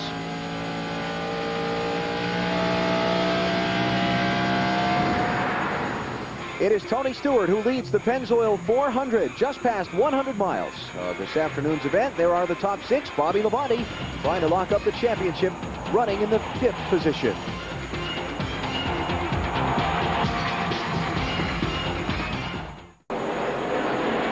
Tony Stewart leading the Pennzoil 400 for the NASCAR Winston Cup Series at the Homestead-Miami Speedway by 1.58 seconds over Ricky Rudd. John Andretti went behind the wall while we were waiting a break. We'll get an update on what has happened to the Petty Enterprises car in a moment. Pass that on to you.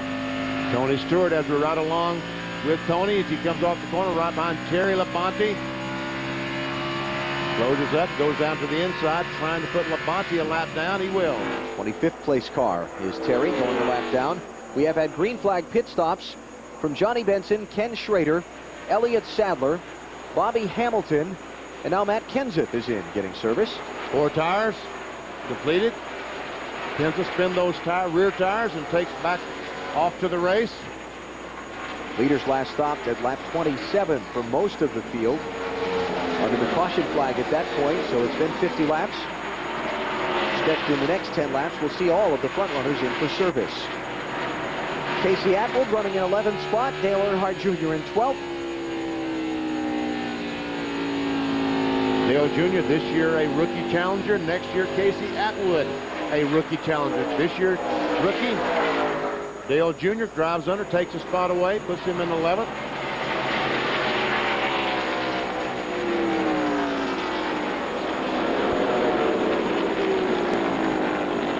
For Dale Earnhardt Jr., his rookie season in the NASCAR Winston Cup Series has been a long lesson. He got off to a very fast start with a couple of wins early. He took a victory in Texas in April. Got another win later on in the season. Last one at Richmond in May. Another victory at Charlotte in the non-point All-Star race in May. But the summer, they've kind of learned just how long and hard the grind is of a full NASCAR Winston Cup season. Yes, I talked to Tony Uri Sr., the team manager on this car. And he said, we just found out how tough it is not having Sundays off like we did last year. Not having that half-day Thursday off. And being the big guys on Little Pond. Now here we're just small guys. We've got to work all the time. Dale Jr., the 8-car driver, is finding out how tough it is to race against these guys. He's had some crashes. They've had to repair those crashes. He said, we are just the crew. The entire crew is just physically exhausted. Kind of like what a rookie in the NBA goes through about 2/3 of the way through that 80-game season. He finds out it's a lot more taxing than he thought. Let's go to Marty. Well, it's been a terrific run so far for Brett Bodine. They had a nice run going at Phoenix last week, but had an incident on pit road when they hit Tony Stewart. This will be a 4-tire stop. A little bit tight for Brett Bodine. He's off and back out on the racetrack.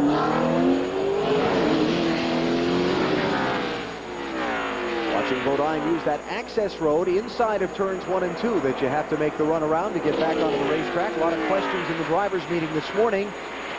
Not so much about the exit road from the pit lane, but the entry into the pits, which is a little tricky. And under the caution flag, a little concerning to the drivers about the rules and making sure they don't get busted for a penalty. There we see Kendrick and Tony Stewart passing Tony Stewart after those 4 fresh tires. So Tony Stewart sees the car pass him and go on. He's going to start yelling to the crew chief, Greg Zipadelli, look, I need 4 fresh tires, 4 fresh tires. Let's go to Mike Massaro. Wally Dallenbach now on pit road as well. Team just finished completing work on the right side. They swing around to the left side. A 4-tire change of fuel for Wally Dallenbach. He's away. 16.8. That's a very good pit stop for Dallenbach and his crew. Wally and the team needing sponsorship for next season. One of a number of unsettled things as we reach the end of the 2000 NASCAR Winston Cup campaign. This is 4th position. Steve Park under Jeremy Mayfield. Remember, Mayfield took just 2 tires on his stop at lap 27, so he's still on the left side tires he started the race on 90 laps ago. And he's 12.5 seconds behind the leader, Tony Stewart. So my guess is the next time that situation pops up, unless it's just 15 or 20 laps to go in the race, Peter suspends on all his fuel, will change 4 tires on the 12, not gamble on those 2-tire stops. We talked about John Andretti going behind the wall. Mike Massaro, what happened? Ellie Allen, it's a problem with the valve train. Something is broken. He's back in the garage right now. Team is going to work on the 43 car, trying to get him back in the show. Andretti joining a number of other drivers who are out of the race already. A 5-car crash and a 2-car crash in the opening 33 laps of this event. Dale Earnhardt Jr. is on pit road, and here comes the leader, Tony Stewart.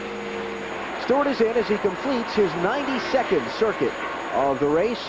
First of the top 5 to make the move to pit road as you watch the Dale Jr. stop. I love to watch a pit stop. This is like watching a play in New York. Today Burns to cover Tony Stewart's stop. The leader is in. They call for a wedge adjustment on the left rear. There it goes. Wrench going in. Right side tires going on for Tony Stewart. Tire carrier rolling away the tires as they go to the left-hand side.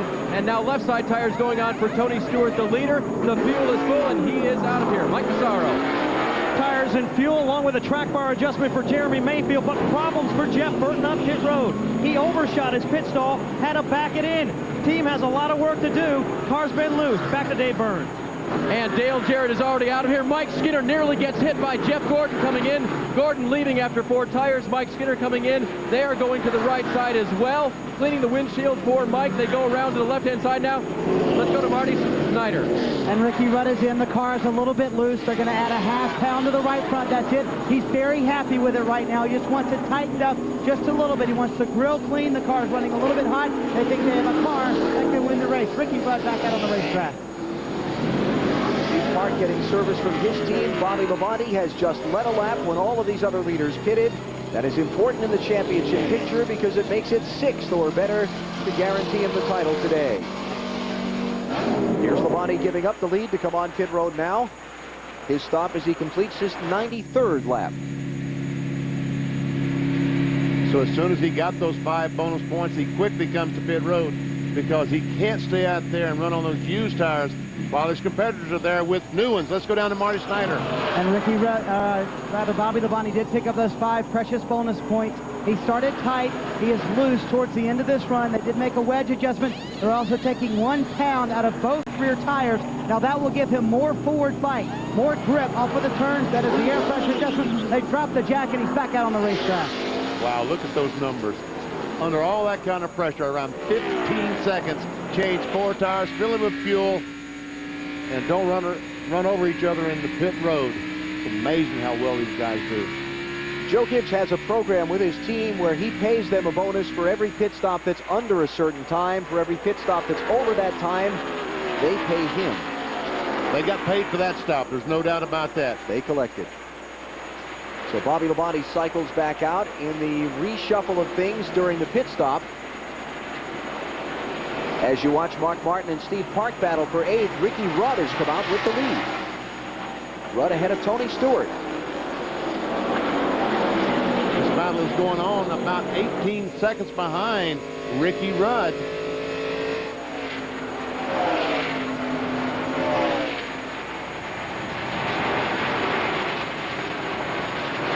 As you watch Martin now lead Park for that 8th position. So it is Ricky Rudd taking the lead from Tony Stewart on the green flag pit stops. Rudd visited pit road a lap later than Stewart, so you can't attribute that to fresher tires. It was simply Rudd's crew getting the job done faster. And there's the battle for the lead. The 28 car, Ricky Rudd, the leader. The 20 car, you're right along with Tony Stewart. Mike Skinner in front, about to go a lap down, back in 22nd position. How long will it take? That's the question. As dominant as Tony Stewart has been for the last 100 miles or so of this race. Oh, look at him drive up right on the back bumper, drive on the inside. Use the apron of the racetrack. He has position. He will take the lead down the backstretch. Okay, so the answer is not long. Not long. Tony Stewart back out in front of Ricky Rudd. Into the number 1 spot. So Stewart, the dominant driver in the race so far. Rudd back to 2nd. Jimmy Spencer has come out 3rd from the pit stops. Jeremy Mayfield 4th. And Dale Jarrett 5th. Then it is Jeff Gordon, Bobby Labonte, Mark Martin, Steve Park, and Dale Earnhardt Jr., the top 10.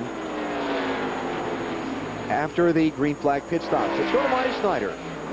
All right, you're looking at Bobby Labonte's tire. This is one that just came off. This was a 66-lap run. This is Gary McClure, one of the team members who checks the tires. There's the cords. That is the inside of the right front tire. And now let's go up pit road to Dave Burns. Well, Marty, here is the inside of the right front tire for Tony Stewart. No cord showing, and I talked to the guys whether they like the look of the wear on the tires. They said, yep. So not only does Tony Stewart feel very comfortable in the car, his tires are looking great. Wow, that is impressive that as well as this Tony Stewart car is running, he's able to get that entire right front tire working for him. Bobby Labonte, see what, if he had blown that right front tire, he had wished he had not run that extra lap trying to get those 5 extra points. Mark Martin by Bobby Labonte to pick up the 7th spot, so Bobby not running quite as well here after that pit stop, maybe deciding to take it a little easier.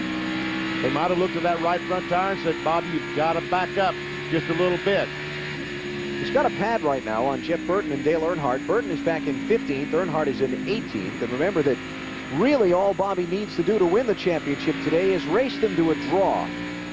Somewhere finish around them. That tire goes through because he's worn it out. It could be big. Take away all of his advantage in the championship. There are the leaders after the pit stops as we close in on the midway point of the Pennzoil. Here at the Homestead-Miami Speedway, Tony Stewart continues to lead the Pennzoil 400. He has just completed the 104th of 267 laps. for Stewart. Quite a familiar position in this race. Last year, Tony Stewart capped off his amazing rookie season with a win here in Homestead. After dueling with his teammate Bobby Labonte off of pit road, he led the last 10 laps of the race en route to his record-setting 3rd win of his rookie season, 1999.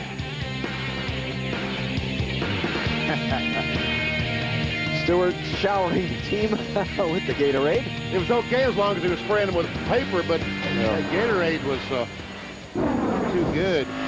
Much better to drink than wear. Our race summary: 9 lead changes, some of them during green flag pit stops, 2 caution flags, had a record lap 26 between teammates Andy Houston and Scott Pruitt, a record lap 33 when Dale Earnhardt ran into the back of Ward Burton and spun him in the back straightaway, collecting Mike Bliss, Stacy Compton, and Jeffrey Bodine. All of those cars, all 6 of those I mentioned involved in the 2 accidents, are out of the race. John Andretti is also retired with an engine problem, and Darrell Waltrip has just taken his car behind the wall. We see Bill Elliott about to go a lap down with to the 20 car, Tony Stewart. And I think that Bill Elliott will love to see this season come to an end. Here are pit summary numbers from the round of green flag stops we had a minute ago. Lap 88 to 92 or so for most of the leaders. Jeff Burton not faring as well on his series of pit stop, or his pit stop a moment ago during the series of service. He is now back in 15th position. Mike Massaro, what happened? Been a good day on pit road for Jeff Burton. He has lost a total of 5 positions. The first stop earlier in the day, they had a problem with the air wrench on the right front tire. This time, Jeff simply overshot his pit stall, had some difficulty locating where he was supposed to stop, had to back it in. It was a 19-second stop. They lost 3 positions there. The car was loose. They made a track bar adjustment and an air pressure adjustment. They're currently 15th on the track. 6th spot just changed hands. Mark Martin around Dale Jarrett. Mark's really coming on here. He really is, and we got a report from the pit area that his right front tire looked about like Bobby Labonte's, so I guess he decided to heck with it. Mark finished 2nd to Jeff Gordon in the Miami 300 NASCAR Busch Series race here in Homestead yesterday. Drove and drove and drove to try and catch Gordon, but just decided with what they had seen on their tires earlier in the race that he needed to settle for 2nd. It ended up being the way it turned out, but I think Mark was quite disappointed at not winning his final Busch Series race. I know he was, because he really wanted to win every race this year in the NASCAR Busch Series as the crowning touch to his seasons over his career over the NASCAR, what, 15 years, something like that, in the NASCAR Busch Series? 45 wins. Johnny Benson pointing Mark Martin by out the window. Mark passing Johnny there. Johnny back in 26th position, a lap down. Here's Dale Earnhardt trying to move up, racing for 18th position with Joe Nemechek. He better get moving fast. Nemechek is the last car on the lead lap, and Tony Stewart is catching him. As a matter of fact, Tony Stewart is about a half straightaway behind Earnhardt. That's Bobby Hamilton Jr., the car behind Nemechek, and the next car is Tony Stewart. Remember that Dale Earnhardt, early in the race, opening couple of laps, had some contact with another car and pushed in the right front fender on his Chevy a little bit, and that affects the handling. How? Oh, they use the fenders to get downforce on the front of the car, and if you knock the thing in, you lose some downforce, and you lose the ability to make the car turn a little bit better in the corner. So Earnhardt 34 seconds behind Tony Stewart, and Tony catching him very quickly as he gets around Bobby Hamilton Jr. Hamilton Jr.'s NASCAR Winston Cup debut here in Homestead today. 22-year-old son of the veteran Winston Cup driver. Been a regular in the NASCAR Busch Series in his 2000 season. Mike Massaro, how about more on Bobby Hamilton Jr.? Well, a big moment for the entire Hamilton family. Of course, this is Bobby Hamilton Sr.'s 300th career Winston Cup start. Bobby Hamilton Jr.'s debut in the Winston Cup Series. I talked to Bobby Hamilton right before the event this afternoon, and he said, well, this is a threefold event. The 3 accomplishments they want to have are to first help the truck team improve. That's the crew that they brought to the racetrack today. Also, help give Bobby Hamilton Jr. a little bit of confidence because there's no pressure. And at the same time, help him prepare for some adjustments next year in the Busch Series. the Busch Series will be making an engine change, going to a 12-to-1 compression ratio. Very much the same as what they're running today in the Winston Cup Series. The Hamiltons, one of several family combinations in today's race. You see 5 sets of brothers and 2 father-son combinations. Wow, I mean, that's 14 people in this race directly related, either brothers or father-son. It's really unusual, I think, in a sport where there are only 43 individual participants on any given Sunday to have that many siblings and fathers and sons together. But fathers and sons and brothers understand how the business works. If you go out and to hire a race car driver, you need to hire someone that understands how the business works. So Rusty Wallace, he's been in this business for a long, long time, since 1980. And obviously, looking for a race car driver, Kenny Wallace understands the ins and outs, how tough it is, how easy it is. Joe Nemechek, 19th place, 1 lap down. Next up, Dale Earnhardt for leader Tony Stewart. Earnhardt has a history of not going a lap down very easily, and I would expect he'll give Stewart all he can handle here. This might be exactly what Ricky Rudd is looking for to close in. Right now, Rudd is about a second behind Tony Stewart, but as he battles with Dale Earnhardt, maybe Rudd can come up. Oh, no. I thought Tony Stewart's going to be able to drive on the inside because Dale Earnhardt got the car pushing off the corner, could not quite get there. Maybe a result of that fender he got knocked in the opening couple of laps. Earnhardt on the throttle, back off the throttle. Tony Stewart's trying. He wants to get on the inside. Will Earnhardt let him go? Looks like he has to. Doesn't have much choice there. Look at this.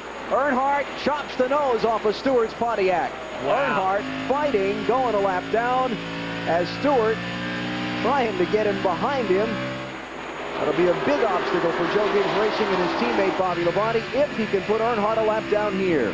Ricky Rudd has already closed half the distance between himself and Tony Stewart. He's a little over second now. He's a little over a half second behind the leader. And there you see Ricky Rudd just a few car lengths behind Tony Stewart. Earnhardt passing Kevin LePage. Kevin in 31st position, about to go 2 laps down to the leader. Look at how far up the racetrack Dale is. Seems to be working for him. Maybe he just discovered something by accident. When Stewart got underneath him and he had to run the outside, maybe he found out he could make a better lap time there. So Stewart continues to track Dale Earnhardt, the 18th place runner, try and put him a lap down. As we have Tony Stewart out in front of the Pennzoil 400 coming up on the midway point of today's race. Bobby Labonte, the championship leader, back in 7th. As we come back to the Homestead-Miami Speedway, Tony Stewart squeezes in front of Dale Earnhardt to finally put him a lap down. And there's 2 crews on pit road. Oh, look out. No, Earnhardt almost in the back of Tony Stewart down in 1. I started to say there's 2 crews on pit road that are delighted. Tony Stewart was able to do that. His crew and Bobby Labonte's crew, because now Earnhardt's ability to win has been reduced greatly, going a lap down. Earnhardt still running that high line he tried the first time Stewart got underneath him. It helped him for a while because he'd actually moved away from Tony for a bit, but they were in lap traffic. When Stewart's car got out into the open air, he quickly closed back on Earnhardt. Second place, Ricky Rudd, about to dust off the 7-time champ. Well, he's going to try to anyway. And I started to call that pass already made, but that would have been an early call, kind of like they did last Tuesday. Yeah, that's a particularly sensitive topic here in Florida right now, I would imagine. So Earnhardt back in 18th spot, a lap down. Mike Massaro asked him before the race if he was watching his chance to win that 8th championship fade away today, and he kind of talked like he wasn't ready to concede yet, but I think about now, he's pretty frustrated. And Kurt Busch has gone a lap down, the 97 car. He's in 17th position. And Stewart continues to set a blistering pace. Tell you what, Rudd is staying right with him, stride for stride. Lap times pretty comparable.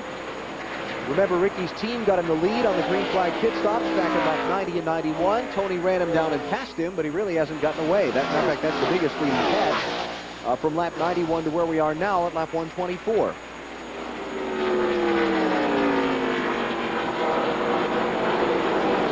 Marty Snider on pit road with an update for us. Marty?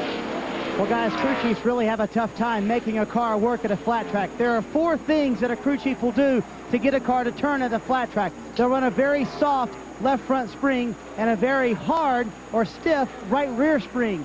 They will also run shocks that when they hit the brakes, they'll keep the nose of the car down, and they'll run a big rear sway bar. All of this is designed to keep the left front of the car down, the right rear of the car up. It's like when you go down the highway, you put your arm out the window, it goes along fine when it's straight, but when you put your arm down, the arm goes down, the air pushes the arm down, and that causes downforce. That's what they're trying to gain at these flat tracks. Soft left front springs, stiff right rear springs. And a look at why this racetrack is very difficult to get a handle on as far as the chassis is concerned. Just 6 degrees of banking. There you sit, Homestead-Miami, 6 degrees, Daytona 31. These cars go in the corner at 175 miles per hour. When you turn left on the flat racetrack, you have to brake, slam on the brakes, use spring and shocks. On these big 31 degrees at Daytona, that banking helps the car go around the corner. Bottom line is the cars just go a little too fast into the corner for the amount of banking there is there to hold them. Well, they have to, you're right, they just got to brake. Tony Stewart hard on the brakes now, and they've worked hard with springs and shocks, just like Marty Snider told us.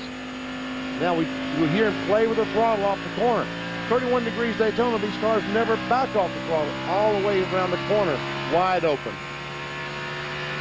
So if a flat racetrack is difficult for NASCAR Winston Cup cars to be properly hooked up on and to race side by side, because it's been a criticism of this racetrack. It's so flat you can't race side by side in the corners. They need to change the racetrack? I think you do. You know, it's just 6 degrees banking. Okay, 6 degrees. Let's run the bottom groove at 6 degrees, but go in and give them 3-4 more degrees up where the yellow car is. Let's put some more banking so that someone can pass on the outside or run about the same speed around the corner as the car on the bottom groove. Let's have some side-by-side racing. Bank racetracks make for better racing for the fans of NASCAR Winston Cup competition. I think we've seen that, and it would be helpful to have a little more banking in that upper lane here to allow them to run side by side. We saw a terrific race. Charlotte is banked 24 degrees, mile-and-a-half speedway, and back in October we saw a terrific race down there. 46 lead changes in that one. Talladega, a little bit of a different animal because it's the track with the aerodynamic tricks, rules, and the restrictor plates, but we had 49 lead changes in that race. There is no track beside Bristol banked more steeply than Talladega on the Winston Cup circuit, so banking is better for NASCAR cars. But one reason NASCAR, when this racetrack was redesigned, they wanted this racetrack to put a little more banking in the corners, 12, 14 degrees. But the owners here at this racetrack wanted to run open wheel cars as well as stock cars. And in doing that, if they put more banking in, the open wheel cars simply run too fast. 230 degrees with 12, 14 degrees. So they decided to compromise at 6 degrees. Stock cars need more. Open wheel cars, this is about right.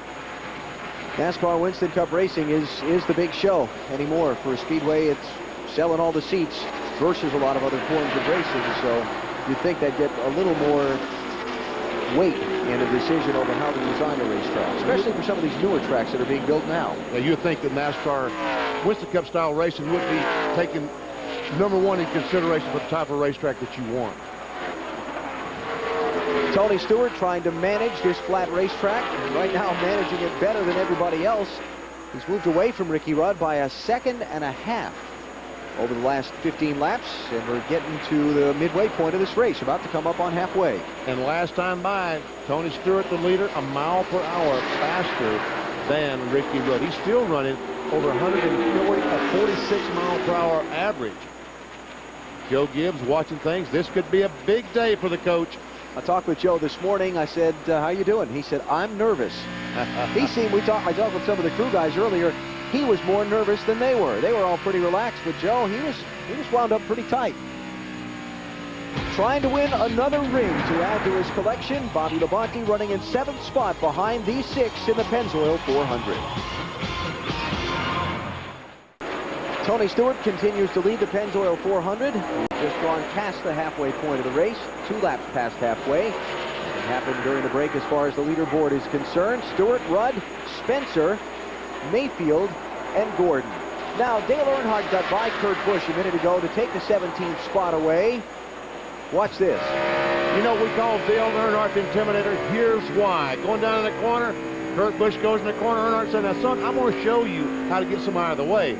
There, you just touch him in the left rear. He goes up the racetrack. You go on. He gets the car back under control.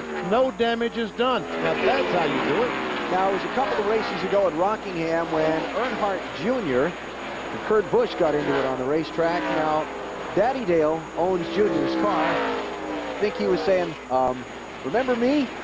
That was a lot of money I spent fixing that car. That could very well be. I talked to Kurt Busch out in California about that, and he said, one thing I've got to learn about this business, I've got to learn where the front bumper is on my car. Let's go to Dave Burns. And Benny, I imagine that he will remember that and learn that very, very well. I talked with Jeff Hammond, his temporary crew chief, this morning, and he said, you know what, Kurt really does think like a racer. His feedback is, and I quote, phenomenal. So he believes that Kurt Busch is probably going to be Rookie of the Year next year, though it's going to be tough. And he thinks probably within 3 years he could contend for a championship. Kurt Busch has shown an enormous amount of talent in a short period of time. 22 years old, out of Las Vegas. Ran the NASCAR Craftsman Truck Series as a rookie this year. First race out of the box at Daytona. Got a top 5 finish. Went on to score 4 victories during the year. Kurt Busch last year at this time, 1 year ago, the driver of the 97 car was working at the Las Vegas Water Department. Yep. And all of a sudden, he's in a Winston Cup car at Homestead a year later. Tony Stewart, one of 15 cars on the lead lap. There's the interval from Stewart back to Ricky Rudd. Runs in second, 1.19 seconds. Is the time of the stopwatch. And we see Jerry Nadeau in the 25 car has gone a lap down to Tony Stewart. Long way back from Stewart to Jimmy Spencer. That's Elliott Sadler, also a lap down. Still waiting on Spencer. Still waiting on Spencer. There he is, finally onto the backstretch. That is 12.1 seconds back from the leader. Great run for Jimmy, though. Yes, it is. Spencer back to Jeremy Mayfield now, running in 4th. And about 3 seconds back to Jeremy. He's in the, as you said, 4th spot, followed closely by Kevin LePage in the 16. LePage is, what did you say, 2 laps down a bit ago? Yeah, Kevin is back in 28th position, 2 laps down. There's Jeff Gordon, 5th place car, 18 seconds down the leader, Tony Stewart. Robbie Loomis, the crew chief there this morning, told me we need to have a good run today and finish this season up strong to be ready to race for the championship next year. Dave Burns, more on Jeff Gordon. And they were much happier after that second round of pit stops than they were earlier. They were tight early on. They're really happy now. The only problem is they were one of those cars that on the right front tire, the cores were showing. So they may have some issues with that before the day's over. So Gordon running in 5th position. And his interval up to leader Tony Stewart is 18.7 seconds. Next in line on the lead lap will be Mark Martin in 6th. 21 seconds behind the leader, Tony Stewart. See Mark following closely the 17 car, Matt Kenseth. The 17 car is the protege of Mark Martin. Unfortunately, he's a lap down. Kenseth is in 17th. There's Bobby Labonte, 7th spot. Started the day in 3rd position. Ran in the top 5, led a lap before the set of green flag pit stops, then has fallen back to 7th, and he has been there for, what, probably the last 40 laps, 50 laps? And you can see a 250-point lead on, I guess, Jeff Burton right now for the championship. If he could just end here, he would be the year 2000 NASCAR Winston Cup champion, and the party would begin. Here's Rusty Wallace giving up 15th spot for a pit stop. Jerry Nadeau has also been in under the green for a stop. Johnny Benson pitted. Ken Schrader stopped. Terry Labonte also in for a green flag stop. And Sterling Marlin has come in under the green. So Marty Snider. And Rusty Wallace radioed to Robin Pemberton 3 laps ago. He said, think about short pitting. So this is a strategy move on Robin Pemberton's part. They're coming in a little bit earlier. Most teams will not come in for about another 8 to 10 laps. Rusty is a little bit loose. They went down on the track bar. That is the adjustment. The car is actually fairly good, but a little bit looser than he would like. They dropped the jack. He heads back down pit road. 15.5 on the stop. Great pit stop. Billy Wilburn, the front tire changer, just a tick slow, about a half a second slow. It's amazing to do a 15 and a half, and I say the guy was a half second slow. That's what it's come down to anymore. The pit stops just, what, 2 years ago, we used to think a 17-second stop was great. Now they're down in the 14s, and they've got to be there just to be good. To be good, you have to be in the 14s. It's amazing how much work is being put into the pit crews. They all have trainers that come out and work with them to get flexibility, muscles. Agility training also, footwork that goes into dancing around the car like that without falling with that jack or impact wrench in your hand. This is Kenseth in 22nd spot on pit road. And Jeff Burton has just come in, 14th place runner. Mike. And Jeff Burton is fighting a very temperamental race car right now. He just radioed in, said the car is very tight in turns 1 and 2, but loose in turns 3 and 4. They're going to make a 4-tire change, also go down on the air pressure, and put in 2 rounds of wedge. They're now down on the jack and a wedge. Joe Nemechek coming in, crossing over behind Burton. There's Kurt Busch in. Bobby Hamilton Jr.'s in. Kurt Busch stops on. We see them all taking some windshield strips off for visibility to help the drivers see a little bit better. Jackman quickly around. You see the Jackman have to be big guys because it's very, very difficult to get that car up with just one pump. Front tire change is finished. Rear tire change having a little trouble back there.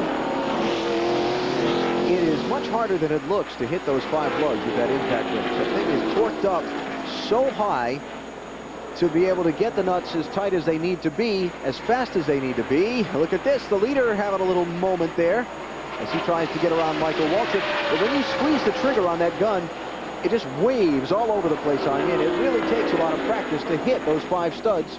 Bang, bang, bang, like you need to. It sure does, as Dale Earnhardt Jr. comes down pit road. Then Rusty Wallace with those fresh tires has already passed the leader, Tony Stewart. So that's what he's talking about by short pitting, getting those fresh tires on there. As Dale Jr. stops early, gets some tires. We're going to make a chassis adjustment there. Let's go down to Marty Snider. And Brett Bodine is in, running in 12th. They're having a terrific run. They did make a chassis adjustment. Most of the leaders will come in about 10 laps, as we said. So some of these teams trying it a little bit earlier, and they worked for Rusty Wallace, who was the first car to pit, and he digs off pit road, does Brett Bodine. Casey Atwood is in. There's Casey getting his service. All right, let's watch him. Just slide that tire on, tighten the lug nuts, round to the left side. Already taking the strip off the windshield for visibility. 17.6. Evernham realizes, oh, we see the 28 car just drive on the inside of Tony Stewart and take the... What's up with Tony? Tony Stewart off the pace just a little bit on that last lap. Mike Skinner is in. Let's go to Dave. And Mike Skinner is in. Apparently he was speeding on pit road, coming in too fast, so the NASCAR official's now going to put up his hand, look at his watch, and Skinner, after making a chassis adjustment and putting 4 tires on the low Chevy, is going to have to wait eternity down here. It's only 15 seconds, but it seems like forever. Dale Earnhardt is in. As all the way, yeah, the last stall up the end of pit road. And as Earnhardt leads, Dale Jarrett is on pit road, Dave Blaney is on pit road, and Tony Stewart, who just gave up the lead to Ricky Rudd, comes in for service as well. These stops at lap 150. Let's go to Dave. Last year's champion, Dale Jarrett, now comes in. They've taken a tearaway off the windshield. Wedge adjustment into the left rear. They're already around to the right side. Smooth stop so far as Tony Stewart gets held up now by Rick Mast coming into the pits. Stewart, the leader, coming in. He is finally in his pit. Right side's now going on for Stewart. I just talked to Greg Zippadelli. They said no changes, as now Jimmy Spencer will pull in right behind him. Spencer, they're going to go to the right side as well. And Jimmy, earlier they were saying that with cloud cover that the 26 was getting tight. 14.5 for Stewart, as Jimmy Spencer now has a clear pit lane in front of him. Marty Snider. And Ricky Rudd comes very slowly down pit road. This is the same car they had last week at Phoenix. It took them 44 hours to get the body fixed but it is still very good today. They think on the longer runs, they are better than Tony Stewart. They did just pass him for the lead. The car has a slight push. They will make no adjustments, however, and it will be a 4-tire stop for Ricky Rudd. Let's go to Mike Massaro. And Jeremy Mayfield locks up the binders, comes to a complete stop in his pit box. Car's been a little bit tight. They'll make a wedge adjustment. Peter Suspenza, the crew chief, also calling for a 4-tire change. And fuel is up on the jack stands. Back to you guys in the booth. We saw just a second ago when Tony Stewart left pit road, a little puff of smoke out of his car. 6-car Mark Martin on pit road. Here comes Bobby Labonte to make his pit stop. He has to slam on the brakes, slow down, because right there starts the timing zone for the speed on pit road, which is 45 miles per hour. They've been running around the racetrack, average speed 145. They got to slow down to 45. They do that by watching the tachometer, a certain RPM. Steve Park following Bobby Labonte down the pit road for service. He stops at lap 152. Marty? And Bobby Labonte is in. The car started tight on this run as well. It stayed tight, however. They went up on the track bar 2 rounds. It will be a 4-tire change for Bobby Labonte. He is happy with the car. They think it's about a 5th place car right now. They're going to try and make it just a little bit better. Jeff Chandler puts on the left front. They drop the jack and down and away. Those Joe Gibbs teams, once again, some great pit stops. A 14.9 for Labonte. I believe the coach just had to write another check. I think he did too. Labonte on that access road inside of 1 and 2, now rejoining the racing surface on the backstretch. After the pit stops, Ricky Rudd has held the lead. Bobby Labonte did lead for a lap before coming into pit. Now Rudd goes back out in front, and he has opened up a 3.4 second lead on Tony Stewart through the pit stops. Now, when Stewart left pit road, just as he got to the end of pit road, I saw his car bogged down, and a big puff of smoke came out of it, and then he took off again. The right front wheel, for some reason, stopped turning. Either he slammed on the brakes and slid the right front, or a lug nut jammed in the brake system somehow and stopped the right front. And then the car continued on. I saw the same thing, Alan, and I don't know exactly what might have happened. Here's another look at what happened as Stewart tried to exit his pit, and also when he came in. We was talking about the 14-car Rick Mast is about to leave just as Tony Stewart is going in. Tony had to slow down, let Rick Mast get on the road. He goes into his pit stall. Difference between Ricky Rudd coming away with the lead that he had and the closeness between the two when they went down the pit lane. But something still happened when Stewart left pit road that cost him a little more time. So after green flag pit stops, Ricky Rudd leads Stewart, Spencer, Mayfield, and Gordon as we are past halfway in the Pennzoil 400. Ricky Rudd leads the Pennzoil 400, the 250-mile mark coming up quickly here. 7 laps away from that now. Rudd's advantage over Tony Stewart is 2.72 seconds. While we were in the break, you saw Dave Blaney take the 9th spot away from Steve Park. And here's the interval from Rudd back to Stewart. Now, we've been talking about Tony Stewart's exit from the pit lane a minute ago, and Benny and I seeing some smoke out of his car. Let's go back and take another look at it. This is Stewart leaving. As just when he gets to the end of pit road, right there, he slams on the brakes. I think that evidently he had forgotten about the speed limit on pit road and realized that he was accelerating too quickly. Let's go down to Dave Byrne. That's true, Benny, and it's because he was very distracted on this pit stop. Coming in, not only did he have to avoid Rick Mast, he was unzipping his fire suit so that when he came in, they could pass some ice through to him. They passed it through in a Ziploc bag. Tony dumped it in, and he was zipping his suit back up on the way out. He was thinking about a lot of things. And not the speed limit on pit road. And he realized all of a sudden he was speeding. The penalty, folks, if he had not slammed on the brakes, he would have been a black flag and had to come back down pit road for a stop-and-go penalty, which would have cost him almost 30 seconds. It cost him a lap, probably, because of the access road on the inside of 3 and 4 to come into the pits, and then inside of 1 and 2 to leave the pits. It would have cost him a lap. Now, my only concern is when he slid that right front tire, did he wear some rubber off? You know, we know these right front tires are very, very close. Now, did he wear some rubber off? He'll have to stop a little bit earlier than he would have otherwise. So Stewart running in 2nd spot, 1.79 seconds behind Ricky Rudd. Last lap, he was faster than Rudd. by a full mile an hour. There's the interval between the two. Dale Earnhardt Jr. now the first car 1 lap down in 16th spot in between Rudd and Stewart. Let's go to Dave Burns. Well, we're with Greg now, and we're going to ask him. Greg, he smoked the tires on the way out at the end of pit road like he was trying not to speed. Are you worried about the front tire now? No, he didn't do it long enough there. I don't think he's doing any damage. We'll be all right. We got one more stop to make. Probably stop a little short, but we should be in good shape. And did you make an air pressure adjustment that last stop? No, we didn't make any changes. At Home Depot Pontiac's been running great all day. We made a change stop before, and we'll just wait till the end here and see what we need. Boy, I'll say it's been running great. So Zipadelli not concerned about Stewart sliding that front tire too much. And talking about stopping a little short, the amount of time left in the race from when they made the pit stops to the checkered flag, about, what, 110, 112 laps. So 55, 57 laps there in equal runs. Now we see the 12 car, Jeremy Mayfield, trying to get through work through some lap traffic. There's Michael Waltrip, who had to stop on the parade lap to replace an oil line. He's now 4 laps down. Joe Nemechek, the 33 car, he's back in 18th. He's a lap down. There comes Jimmy Spencer. Great run for Jimmy. He is still top 5, 4th position.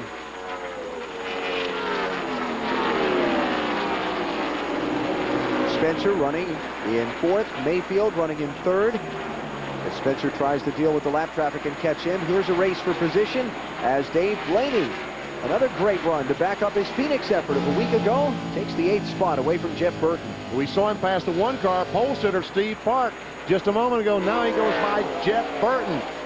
Wow, Blaney, here at the end of the season, coming on strong. Now Park to challenge Burton next for 9th spot. With the lap car of Kevin LePage in between them. LePage 2 laps down in 29th spot. Ricky Rudd is the leader of the Pennzoil 400. 250 of the 400 miles are complete. There are the top 6. Bobby Labonte, the championship leader. Ricky Rudd leads the Pennzoil 400 at the Homestead-Miami Speedway, but his lead over Tony Stewart is getting considerably smaller. As he's passed these 2 cars, oh, watch Stewart just drive on the inside of Jerry Nadeau. As Ricky Rudd has passed these couple of lap cars, it's allowed Tony Stewart somehow to close in. And that time Stewart passed Nadeau, he lost about a 1/4 of a second. You see the distance that Stewart has been able to track in time off of Rudd's advantage over the last 4 laps. He's got him in the gun sights now. Ricky Rudd really, though, has a very good race car here today. If it were not for Ricky Rudd, Tony Stewart would have a 16-point second lead on 2nd place, but he's got Rudd there almost as fast as he is. Joe Gibbs watching as Tony Stewart tries to chase down Ricky Rudd, and Bobby Labonte tries to lock up a championship. Let's go to Marty. Well, everybody's been talking about how great this title would be for Bobby Labonte, but how about Joe Gibbs? You know, it took him only 3 years to win his first Super Bowl. He has now been a car owner in the Winston Cup Series for 9 years, and Bobby will freely admit that Joe Gibbs is one of the main reasons that he was on the verge of winning this championship. Joe will turn 60 in 13 days. And you know what's funny about all this? Bobby grew up a Dallas Cowboy fan. He said, and I quote, "I hated the Redskins." Maybe he doesn't anymore. I would say that they found a way to work through that. Yes. Very definitely. Bobby Labonte running in 7th spot now, ahead of both Jeff Burton and Dale Earnhardt, in position to lock up the NASCAR Winston Cup title for Joe Gibbs. You know, Joe went to Super Bowls and won them with 3 different quarterbacks. He did it with Joe Theismann, he did it with Doug Williams, and Mark Rippon also won the Super Bowl as quarterback for Joe Gibbs. And Joe has spoken in as many football analogies as he does, that the drivers are the quarterbacks of his race team, and he's got a couple of good ones in Bobby Labonte and Tony Stewart. Yes, he does. He has 2 of the best on the speedway now. Rusty Wallace a lap down. Tony Stewart closes in on the back bumper. Ricky Rudd already by. Oh, Tony just drives down to the apron. Says, "Okay, Rusty, if you want the groove, I'll take the bottom of the racetrack." He goes by it. Rusty and Mike Skinner in the same breath almost. Skinner is 2 laps down in 23rd. Rusty is 1 lap down. The first car 1 lap down in 14th. So Things not going either of those drivers' way here. Rusty run decently in the opening part of the race, but he's just not able to run that same kind of lap time that Stewart and Rudd are, and he's fallen behind fast, and short pitting a while ago didn't help him, I don't think. But it did for the moment. He was able to stay out in front for a few laps, hoping for the caution flag that never came. Ricky Rudd now working to the inside of Kenny Wallace, who is running well back in the field. Couple of laps down in 30th spot for Kenny Wallace. Closing in on 300 miles in the Pennzoil 400 on NBC. Back at the Homestead-Miami Speedway, the Pennzoil 400. NASCAR on NBC. The lead is getting tight. Tony Stewart has caught Ricky Rudd trying to work him over in traffic. Ricky Rudd caught the lap car, Brett Bodine. Brett Bodine running in 13th position. When Rudd caught him, he had some trouble, passed him off turn 2, and Tony Stewart just drove in there, closed up on the back bumper. But look, Ricky Rudd is able to pull away by about a car length. Stewart led 90 laps of this race. Rudd so far 38. For Ricky Rudd, looking to see if he can secure what has been an elusive first win of this 2000 season. He thought he had it 1 week ago today. Out at Phoenix, Arizona, was leading heading into the final laps when Rick Mast in the 14 had a flat tire, got hit by Mike Bliss in the 27, and he spun right in front of what looked like sure winner Ricky Rudd.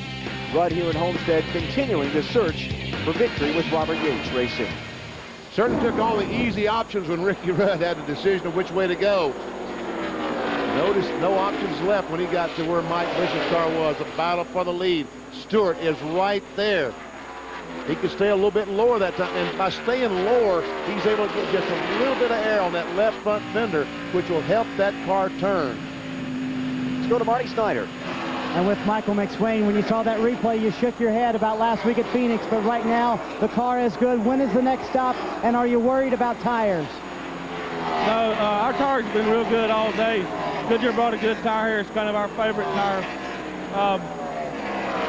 It's going to be about 20 more laps. I hope you guys didn't just jinx me.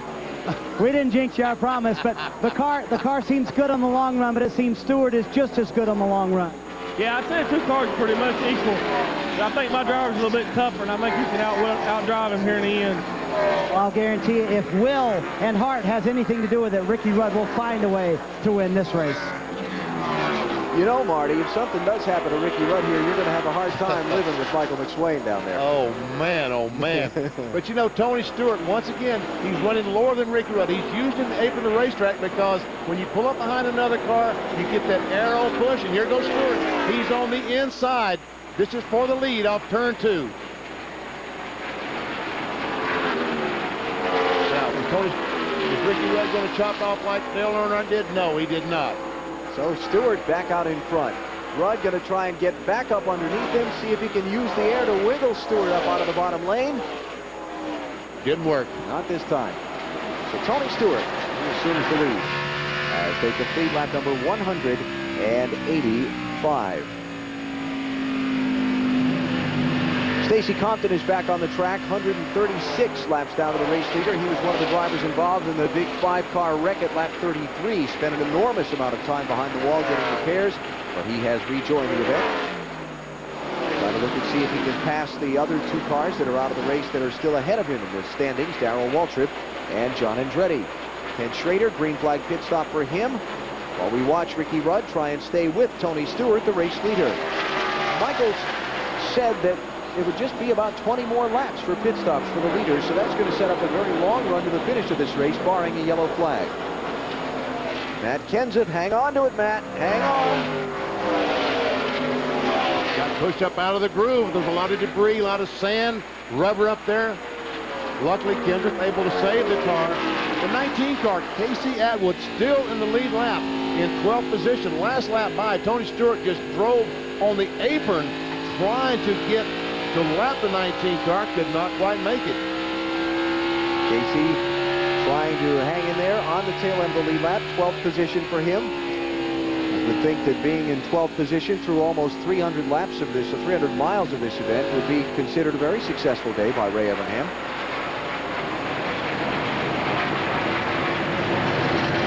Tony Stewart leads Ricky Rudd Jeremy Mayfield, Jeff Gordon, and Jimmy Spencer. Bobby Labonte is in 7th position with 81 laps to go at Homestead.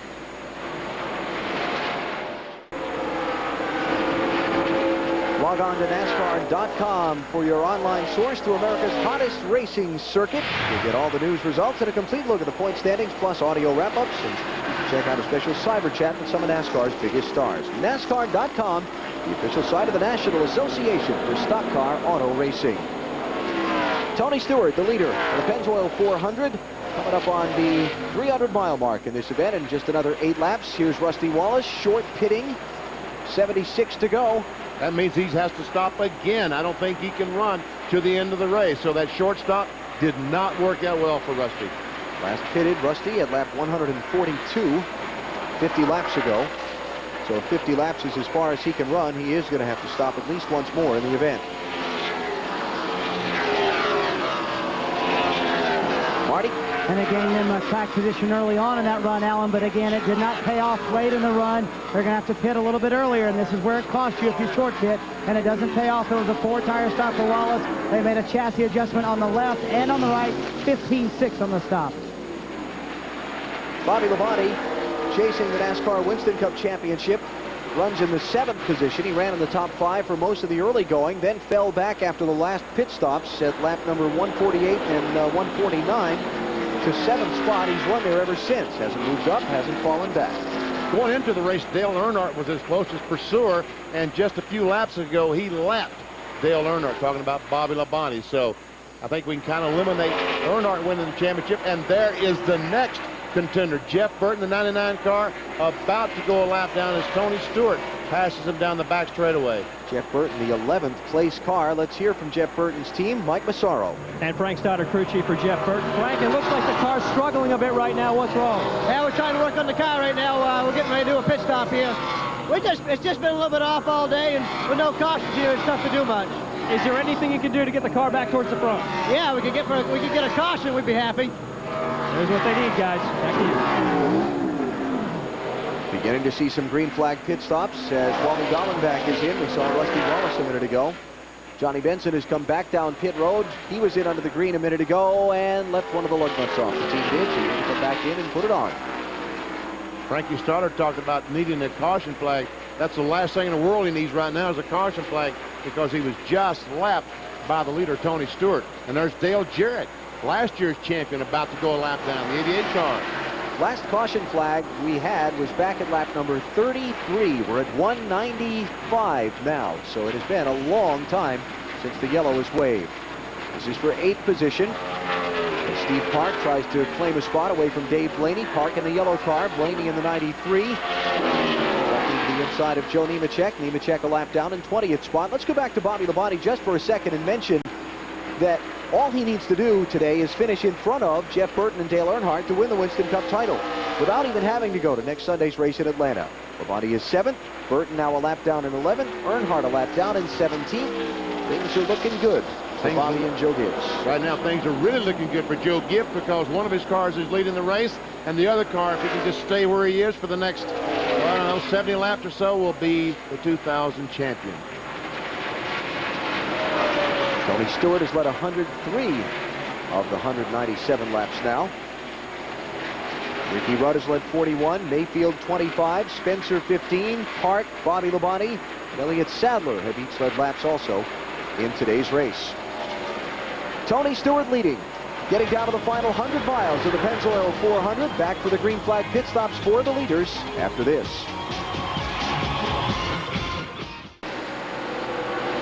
Back in Homestead, Tony Stewart getting a little sideways, trying to put another lap on Dale Earnhardt. And Dave Blaney trying to get back on the lead lap if he can. That's right. Dave Blaney, the 93 car on the bottom. Let's go down to Mike Massaro. And Jeff Burton has been complaining that the car has been tight in the center of the corners. They've been having some difficulty getting the car to turn. They'll make an air pressure adjustment. Frank Stoddard also calling for a 4-tire change in fuel. You heard him say he needed a caution to help this team out. They didn't get it. We'll have to try to do it here on pit road. You saw the crew a little bit frustrated there. Kind of a slow stop for Jeff Burton. Well, that's why they have to short pit right now, to try to get out 2 or 3 laps, run faster than Tony Stewart, faster than the leader, make up 2 or 3 seconds on the leader when he makes his pit stop. Maybe you'll be in front of it for a few laps, and hopefully then you can get that caution flag you need so desperately.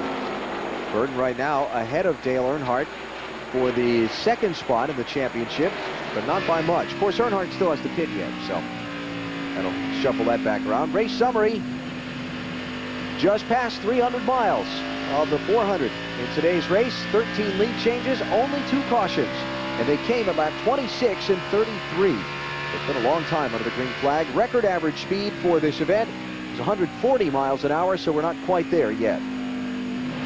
Cars out of the race include Darrell Waltrip, John Andretti, Ward Burton, Mike Bliss, Jeffrey Bodine, Andy Houston, and also Scott Pruitt. And I believe Stacy Thompson just went back into the garage. And the 24 car of Jeff Gordon just took over the third spot from Jeremy Mayfield, although he is 21 seconds behind Tony Stewart, the leader.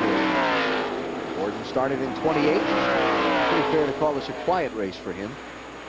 Even though he's run all the way up to the number 3 spot, he's just not been any kind of a factor to lead this thing.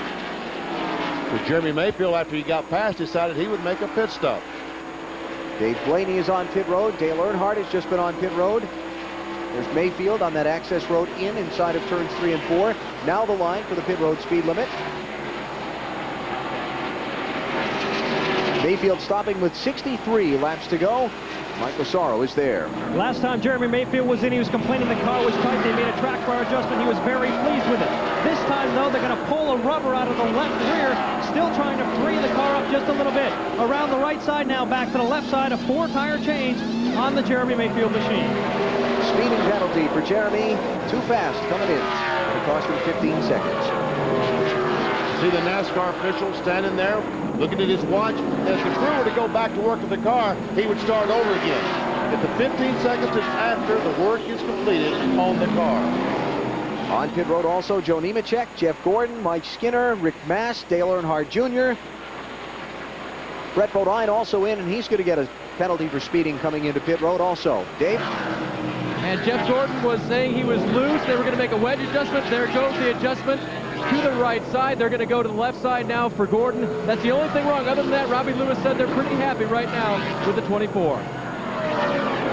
Good stop for Jeff Gordon. 15 seconds as we see the NASCAR Winston Cup official penalizing Brett Bodine for his speeding on pit road. And he'll step in front of Kurt Busch's car here, too, and tag him for speeding entering pit road. I guess this is the time of day to enforce the speeding coming in. Yes, there we see the official standing there and say, okay, stop. Everybody getting a little careless in the late going here with it, probably, is what's going on. Dale Jarrett coming in, giving up 8th spot. Dale has not yet led this race today. Thank you. Let's go to Dave Burns. And that might explain why when I talked to Todd Parrott, his crew chief, he said, we're terrible. They did get lapped by the leader, even though they were running in 8th place when they gave up this spot. They're going to make all kinds of adjustments. You see a wedge adjustment going in. They're making air pressure adjustments as well. Todd couldn't even tell me what the car was doing. It was loose and tight. They're very frustrated today. Caution is out. Caution on the speedway in the middle of this series of green flag pit stops. And I don't know why. Wow, what a huge, huge disadvantage to all these cars that just made pit stops because Tony Stewart, the leader, has not made a pit stop yet. Nor has Bobby Labonte made a pit stop. I'm assuming there's some debris out there somewhere that I can't pick out looking down here from the booth, BP, because nobody has crashed or spun, and I don't see any blown engines. It looks like when this thing restarts, only 5 cars will be on the lead lap. Apparently there's something down inside turn 1 is the report we're getting from NASCAR now, so that is the caution. It will come out with 58 laps to go. Somebody or something was smoking down in turn 1, and that is the reason for caution number 3 in this Pennzoil 400. Huge, huge turnaround, good and bad for different drivers. Yes. Wow.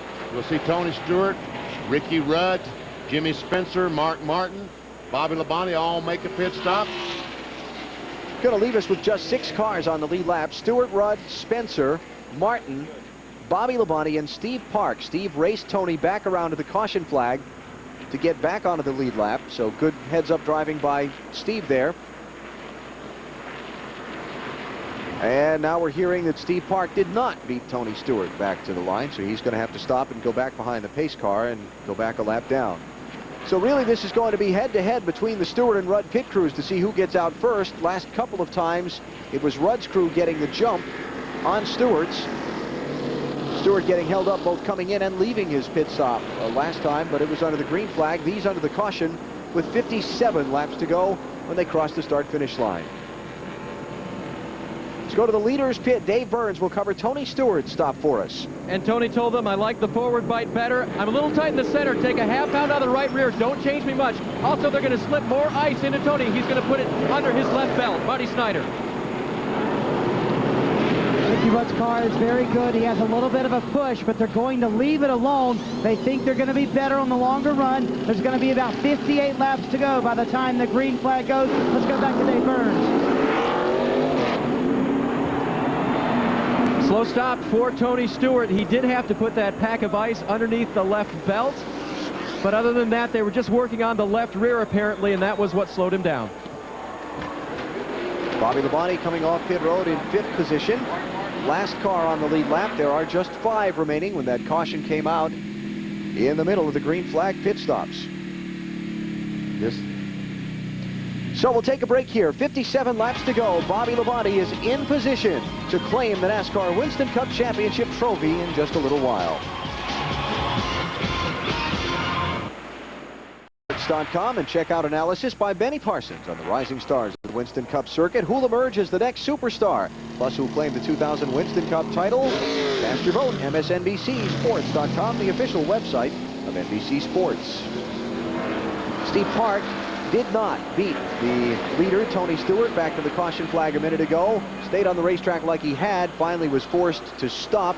Let the pace car catch up to him, put him the lap down, then decided to give it up and come onto pit road. It's going to drop him a number of positions. He will go back to the last car 1 lap down, probably be in 12th position before we restart. See, the jet drivers are on the racetrack just trying to clean this racetrack for this last sprint to the finish. Here is the leaderboard off the pit stops. Ricky Rudd getting out ahead of Tony Stewart. Terrific day for Jimmy Spencer. We really haven't talked about Spencer enough for the kind of run that he's had, but he has been very solid all day. And Bobby Labonte, if he finishes there in 5th, will lock up the NASCAR. Someone racing their way into a title.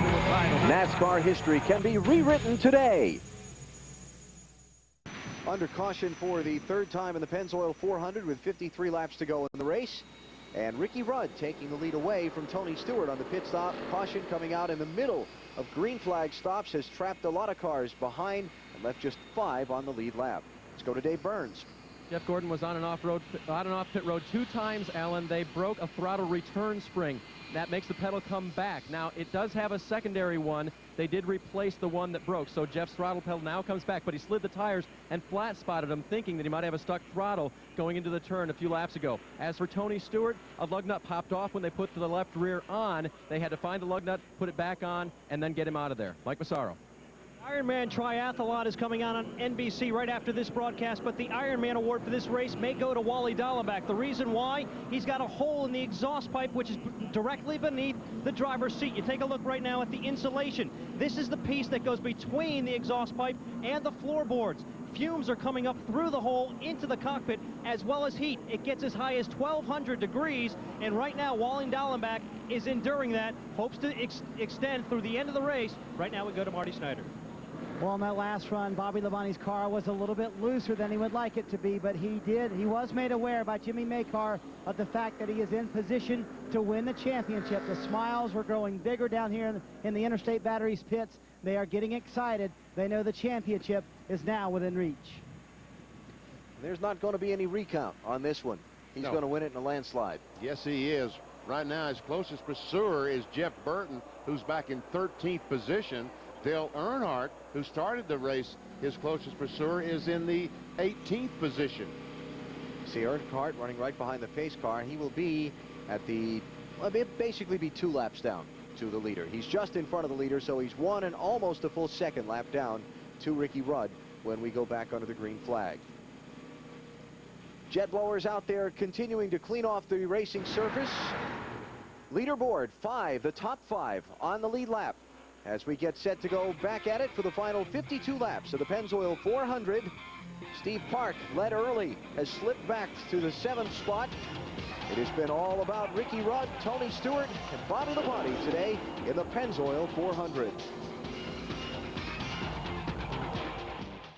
NASCAR on NBC at the Homestead-Miami Speedway for the Pennzoil 400. Second to last race of the 2000 Winston Cup campaign. Bobby Labonte in position to try and clinch the NASCAR Winston Cup championship today.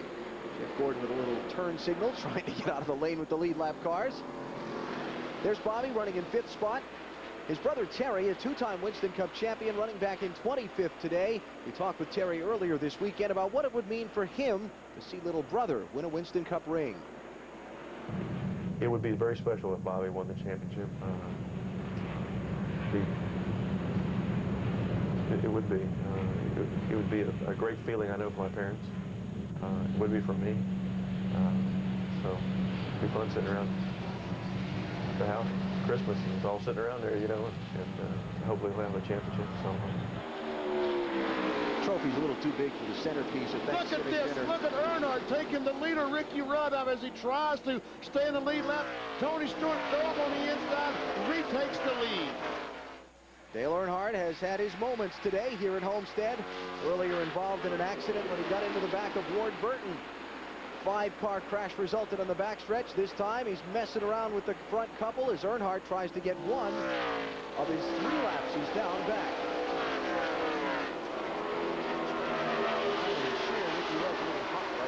I'm sure he is, because Earnhardt trying his best. He got in the corner, his car wouldn't stick, and he just kind of carried Ricky Rudd up with him. So Stewart in front, Rudd back to 2nd. That is Spencer in the 26, who is 3rd. And to keep up with the front 2. The 12 car you saw just a moment ago, Jeremy Mayfield, he is in 6th place. He's on the tail end of the lead lap. If the 12 car were to pass him now, Mayfield would be a lap down. Let's go to Marty. And you're right, Ricky Rudd very upset with Dale Earnhardt. He said it was uncalled for. He thinks he did it on purpose. Now, of course, Ricky is going to be a little bit angry right now, and he may be talking with emotion more than sense right now. But Michael McSwain calmed him down so we can still get to Stewart. Don't worry about it. We'll get to the front. Road rage in a race car will not help you when you're at a place where you've got to save tires, and Ricky needs to worry about that right front. He's still got 47 laps to go. Yeah, and Ricky Rudd will. He'll understand. He'll calm down in a lap or 2 and continue with the job in hand, trying to figure out how to catch Tony Stewart and win the race.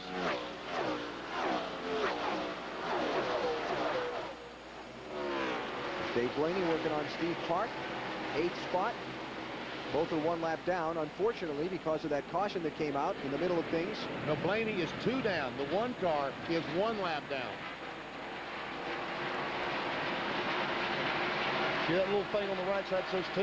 Yes, it's different than the one I'm used to looking at, BT. Adjustments being made in the broadcast booth here. Right now, only 2 cars are 1 lap down. Jeff Gordon and the 1 car of Steve Park.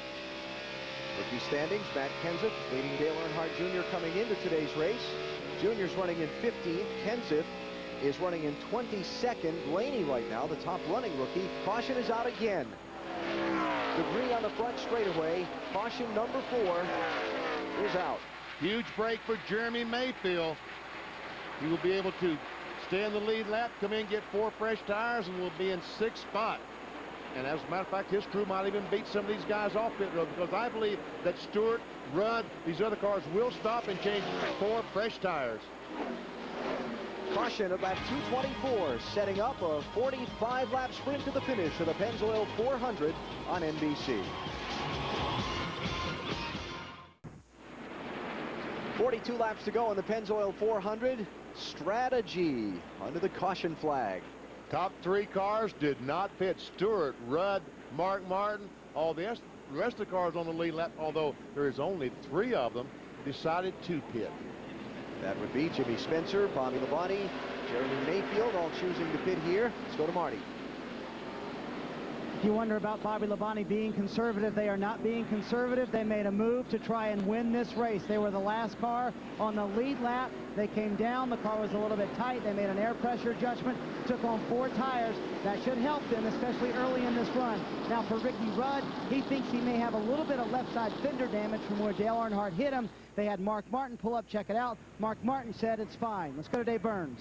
Marty, Jimmy Spencer knew that he could not win this race either. The car was very, very tight, and even though they caught a break on the last yellow, were one of the cars that had stayed out, they needed to come in this time. They pulled out the front valence just a bit, threw a hammer out there. The guys yanked it out. They also raised the track bar 2 rounds to try to help Jimmy turn the car. He said air pressure isn't going to do it, so they went ahead and made the track bar adjustment. Then they went back and worked around the nose of Spencer's car for a minute, too. That's what Dave was talking about. Took a hammer and they beat the front fender, front bumper out, trying to get some more downforce on the nose of that car. Only certain amounts are allowed to do that, so. Well, that's right. It can only protrude so much. Far. Yeah, like a half inch or something. So hope it fits the template when they get back into inspection after the race. Gonna go green with 41 laps to go. Rudd was leading Stewart last restart. The lap car of Dale Earnhardt ran him up the racetrack. Stewart got the lead. Let's see what happens with Jeff Gordon. The leader's inside this time.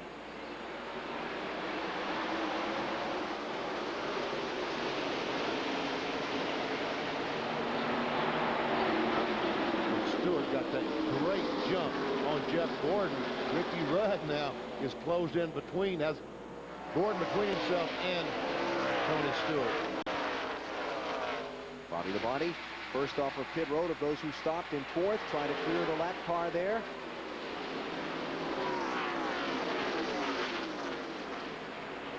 We talked about Terry and Bobby Labonte earlier. Bob Labonte, their father, the man who got them both started in racing, is here anxiously looking on. Mike Massaro. And he's a very nervous spectator right now, Alan. Bob, what are your thoughts right now as Bobby is poised to clinch his first Winston Cup championship? Well, you're a little bit more comfortable than I am, I'm sure. I never count it till it's over. You know, though something could happen here. It could have a flat tire, wound up 25th or whatever. But if he keeps his nose clean, he'll probably be all right. If he keeps his nose clean, in Bob Labonte's words, he will be the 2000 Winston Cup champion. Back to you guys. Bob's a great guy. He's been in the background in both Bobby and Terry's careers for so long and just done so much to get them where they are today in terms of support. He ran Bobby's Busch Series team when they won the Busch Series championship back in '91. Still runs Terry's Busch Series team for Terry's son Justin now. And I can tell you there is probably nobody more nervous on it. Well, maybe Joe Gibbs, but then second Bob Labonte as far as the nerve cases are concerned here at Homestead today. And Mark Martin, the 6th car, has quietly moved his way to the front, is in 3rd position now, and looks like he's giving Ricky Rudd about all he wants. Mark started 11th. Has not led a lap today. Remember, Mark stayed on the racetrack last Sunday in Phoenix under a late caution to try and steal a win there. Everybody else changed tires. Didn't work out. He got shuffled back to 6th at the checkered flag. He took a look on the inside.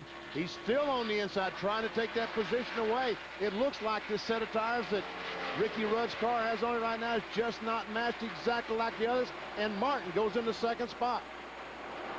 That's Joe Nemechek in the 33. He's 3 laps down. That. Rudd gets in the back of Martin, knocks him up out of the groove, and Martin does a great job to save it. Did you see that car going about 30 degrees sideways, and y'all? Look at Bobby Labonte closing in on the both of them.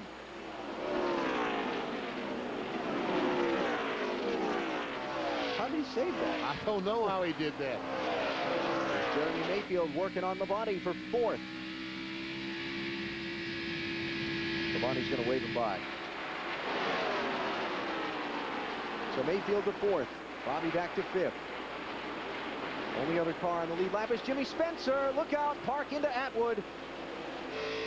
Nice job, Casey. Casey did a nice job. We're seeing a lot of bumper tag going on here in the waning laps of the Pennzoil 400. Let's go back and have another look at Ricky Rudd and Mark Martin racing for 2nd a lap ago. Martin takes a spot. He goes in the corner, slides up. Here comes Rudd, goes up, touches that back bumper, and here goes Martin for that slide. The slide for life. He saves it, but Rudd goes by. Mark ran it in there deep, had to step on the brakes to keep him running up the racetrack, and Ricky was still in the gas. Mark tried to close back in on Ricky, see if he can fight him once again for second spot. While this is going on, Tony Stewart is getting away. And Ricky Rudd said, oh, no, why can't I get away? Right, if I ever need to get away from a car right now, I need to get away from Mark Martin, because you know Mark is not too happy about that little move. Okay. I made a mistake. Please don't hit me. Please don't hit me. Ricky's had enough bad luck at Phoenix last week. 35 to go. Last lap speeds. Martin faster. And Tony Stewart faster than both of them. Tony's gone. He's 3.5 seconds ahead. Look at Tony. Dave Burns. And Alan, more words from Tony Stewart on how good the car is. Guys, I'm not even pushing this thing yet. Bad news for Rudd and Martin. Bad news for every one of them, because he, as you said, he is gone. Tony's led 132 laps of this event. Has been, I don't think any question, the dominant car today. Try to win this race for a second year in a row. Let's go to Marty. Well, you guys said Bob Labonte and Joe Gibbs were the most two nervous people. I'd like to show you Mark Cronquist. He is a head engine builder for Bobby Labonte.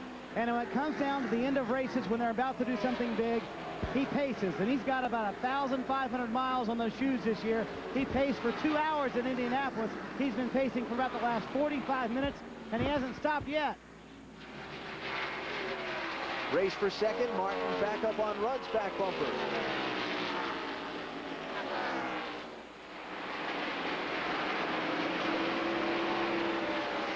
Mark hanging the left side wheels below the line. Here's the run off of turn 4. I would warn Ricky Rudd not to run in the back of the 6 car this time. That would be my best advice to Ricky Rudd, is don't hit that 6 car again. Oh, it's close. Did he just move him? I don't think so. I think Mark just got a little bit loose as he got on the throttle. But here's Jeremy Mayfield right behind both these cars. Martin to second. Mayfield closing quick. Remember, Jeremy was a lap down just before the caution flag. Let's go to Mike Massaro. Well, Alan, you mentioned that Jeremy Mayfield was a lap down, but they have come out after the last pit stop swinging for the fences. They have opened up their offense, so to speak, by making major adjustments on pit road. Get this, they went up 4 rounds on the track bar. They made a wedge adjustment and also pulled out a spring rubber. The comment from Peter Suspenzo was, let's go for it, guys. Mayfield, a 2-time winner this season in NASCAR Winston Cup racing, offset by the fact that he has failed to finish 6 of the last 9 races and has tumbled from being a contender earlier in the year all the way down to 24th in points. Mayfield the 3rd. And it looks like with 30 laps to go, that the Pennzoil 400 is going to be another bitter disappointment for Ricky Rudd. The car that ran up front all day long. He and Tony Stewart was last in the field. Evidently, the handling is off a little bit right now. He's moved back to the 4th position, 5.5 seconds behind the leader, Tony Stewart. 6 cars on the lead lap. Stewart, Martin, Mayfield, Rudd, Bobby Labonte, and Jimmy Spencer are the 6 that are on the lead lap. Tony's getting away. That's what that tells you. Bobby Labonte came down pit road. We heard the report from Marty a minute ago, trying to do what they could to win the race. Got a feel for it on this set of tires in the first couple of laps that it wasn't any better. So he's just settled in line by himself in traffic. And Bobby Labonte is a perfect spot right now. On the racetrack, all by himself. There's not anyone challenging for position behind, and he has a lot of distance between himself and the car in front in case that car has some kind of problem. So he's just going to ride right here and take home the 2000 Winston Cup trophy.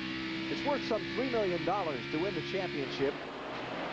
As Mayfield is around Martin for second. Martin just kind of pulled over, said go on. Well, he looked up and he saw that the 12 car was faster, much faster than he was, so he said go ahead. I don't think Jeremy can run down Tony Stewart, but Mark says he can. Go ahead. He's hoping, I guess, that the 12 car will use up his car trying to do that, and he'll be able to pass him back with a few laps to go. Mayfield's got 5 seconds to make up. As position shuffling back a lap down, that is Dale Earnhardt Jr. taking 12th from Rusty Wallace. Jerry Nadeau Shuffles Rusty back to 13th. Dale Earnhardt coming up next, though he's not in the same lap with these drivers. He's 3 laps down. All these cars victims of making a pit stop and just a few laps later, the caution flag coming out. Earnhardt going to try and go underneath Rusty. Dale back in 20th position. Next car he's racing is Kurt Busch in 19th. Tony Stewart leads. Bobby Labonte runs 5th, in position to clinch the NASCAR Winston Cup Championship. Nerves beginning to build for Joe Gibbs Racing. 22 laps to go for Tony Stewart to try and be the only winner, remain the only winner of the Pennzoil 400. He won the inaugural Winston Cup race here last year. He is out in front by 6 seconds over Jeremy Mayfield now. Bobby Labonte running in 5th, 8 seconds behind Stewart. Will clinch the NASCAR Winston Cup Championship if he can finish there. Jeff Burton is 11th. Dale Earnhardt is 20th. They're getting nervous in the Bobby Labonte pit as these laps wind down. That's Peter Jellin, the gas man. He can't take it anymore. Joe Gibbs has been in this situation before, but it must be more difficult on Joe. When he was involved in the Super Bowls, he was so involved in the game, in the act of coaching his team to try and win. Here, Jimmy Makar's the coach. All he does is just stand there and watch these guys do their job. Let's go down to Marty Snider and see what they're saying down there. Oh, they're very anxious. And Norm Miller, you're looking at Norm, is the president of Interstate Batteries. And about a month ago, he made up this button. And he makes all 800 employees wear it at Interstate Batteries in Dallas. And every day, if you don't have on this button, he'll see you in the hall. He say, go put on your button, because he thinks it brings good luck to Bobby Labonte. And he made up one for all 800 employees at Interstate Batteries and made them wear it every day until he wins the championship. Maybe they'll take them off on Monday now. Bobby Labonte with 4 wins this season: Rockingham, Indianapolis, the Southern 500 in Darlington, and the Charlotte race. In October, he's led 21 of 32 races. He's led the points all but 1 week from the 3rd race of the season on. 29 weeks at number 1. Wow. But the worst part about today, the only dark spot for Bobby Labonte today, if Tony Stewart wins the race, then that means that Tony will have won 6 times this year. And he will have bragging rights at Joe Gibbs Racing for the most victories. I think that the championship trophy will weigh heavily on one side of the scale where those bragging rights are concerned. Yeah, it's probably worth more than all 6 of those combined. Sure it is.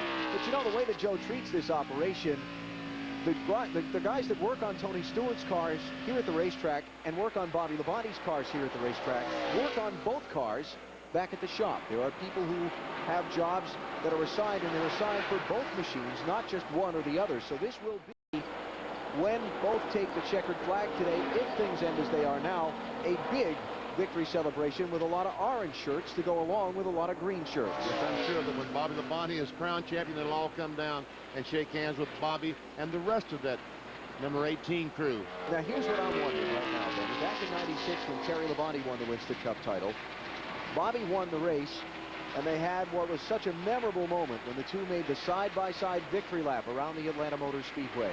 Bobby's been so reluctant to talk about, even think about, winning this championship. Is there a secret plan hatched?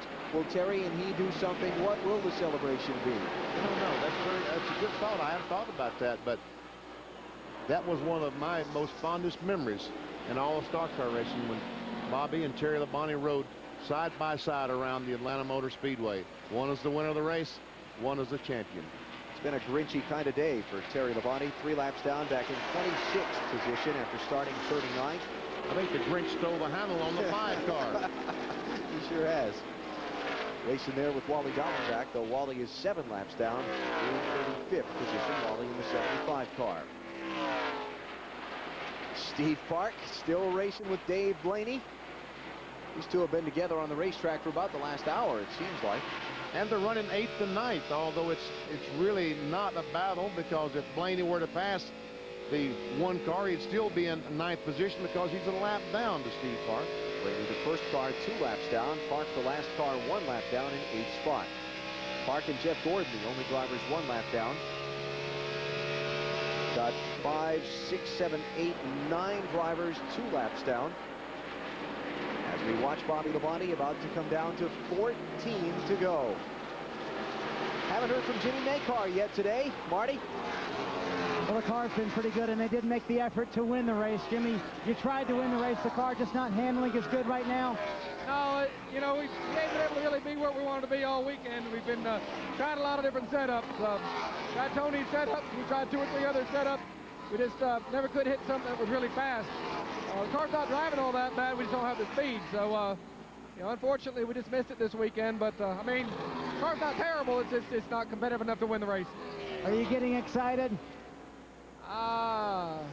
Probably so.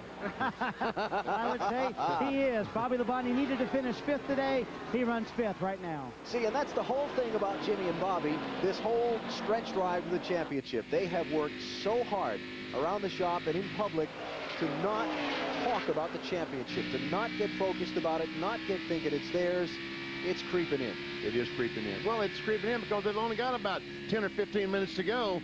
And they will be the champions if they can just stay where they are. We saw Bobby Labonte down in the garage area this morning. Benny and I did together. Bobby said Benny asked him, how'd you sleep last night? Best night of sleep I've had the whole time down here. I said, what was your first thought when you woke up this morning? He said, got to go to the bathroom. Honest answer. Honest answer. Bobby Labonte is 36 years old. 16 Winston Cup wins to his credit. First season on the circuit was in '93 when he raced Jeff Gordon for the Rookie of the Year title that year. Now, that was a class act by Jeff Gordon. He realized that Bobby Labonte was a little bit faster, but he was not going to take any chances to pass him, so he decided to move over and let him go because Jeff Gordon is not racing anyone for position. He is Steve Park, but Steve Park is a half lap behind, or there he is about a straightaway behind Jeff Gordon. Jeff Gordon knows what it's like to come down to those final races, trying to win a Winston Cup championship. A 3-time title holder is Gordon. And Tony Stewart now to come up on the back end of the field, start to catch some lap traffic over these final miles. He's got room to give. And these cars in front of him are racing for position. Michael Waltrip in the 7th and Bobby Hamilton Jr. are back racing for 33rd position. See Michael waving out the window, telling Tony Stewart, yes, I know you're there. Go ahead, you have the inside. Tony from Rushville, Indiana, 8 Winston Cup wins, 3 last season in a record-setting rookie campaign, 5 this season. He is the winningest driver in Winston Cup racing this year. Tony's victories coming at Dover, Michigan, New Hampshire, the 2nd Dover race, the 2nd Martinsville race. And that was Tony Stewart, had his hand out the window, telling Michael Waltrip, I sure appreciate you moving over, letting me have the inside of the inside groove. One of these days, I'll return that favor. Up next, the Ironman Triathlon. The ultimate test of endurance. Stay with us here on NBC as some of the best athletes in the world. The ultimate challenge of swimming, biking, and then running a marathon in the Hawaiian heat. It's the Ironman Triathlon. Next on NBC. 10 laps to go. In the Pennzoil 400, Tony Stewart looking good. What? They pitted with what? 50, I have to look it up here, 55 or so laps to go. Right front tires have been an issue from time to time through the weekend. I expect by this point in the race, the word has gone out to Stewart, take it easy. Well, as a matter of fact, I think Tony has backed off a little bit from how fast his car will run. And all you got to do is back up a mile an hour per lap, and it will really save that right front tire. Just ease in the corner, ease off the corner. Don't turn that wheel so violently in the middle of the corner, and that right front tire will last a lot longer. Tony Stewart half a straightaway ahead of Jeremy Mayfield. Another remarkable run for Mayfield a week ago at Phoenix. He came back from a lap down to finish 2nd. Now he's come back from a lap down to run 2nd to Stewart here in Homestead. 8 to go. Stories of this one, a couple of wrecks in the early going. Back at lap number 26, Andy Houston and Scott Pruitt, teammates, crashed in turn 3. Second yellow was at lap 33. Dale Earnhardt ran into the back of Ward Burton off of turn 2. 5-car wreck ensued involving Burton, Mike Bliss, Stacy Compton, and Jeffrey Bodine. And we had a long green flag run from lap 39 to lap 210 before we got another couple of quick cautions for debris at lap 210 and lap 224. We've got 15 lead changes so far today among 7 different drivers. Tony Stewart by far has led the most laps, 158 of the 260 that have been run to this point have been led by Tony Stewart. There's Bobby Labonte, the 2000. No, I won't say that. I won't say that. Don't put the jinx on yet. It isn't over. It isn't over, so I will not say another word. 7 laps from being. Yes, okay, that's better. The 2000 NASCAR Winston Cup champion. Bobby trying to become the 24th driver in 52 years of NASCAR racing to win the Winston Cup title. He would be, and I found this interesting, I never realized this till doing the research last night, he would be the first former NASCAR Busch Series champion to win the Winston Cup title. And I think that he would be the first brother to win a Winston Cup title. Terry Labonte, the 2-time champ, 1984 and 1996 for Terry. Bobby going to catch Ricky Rudd for 4th spot here, the way things look.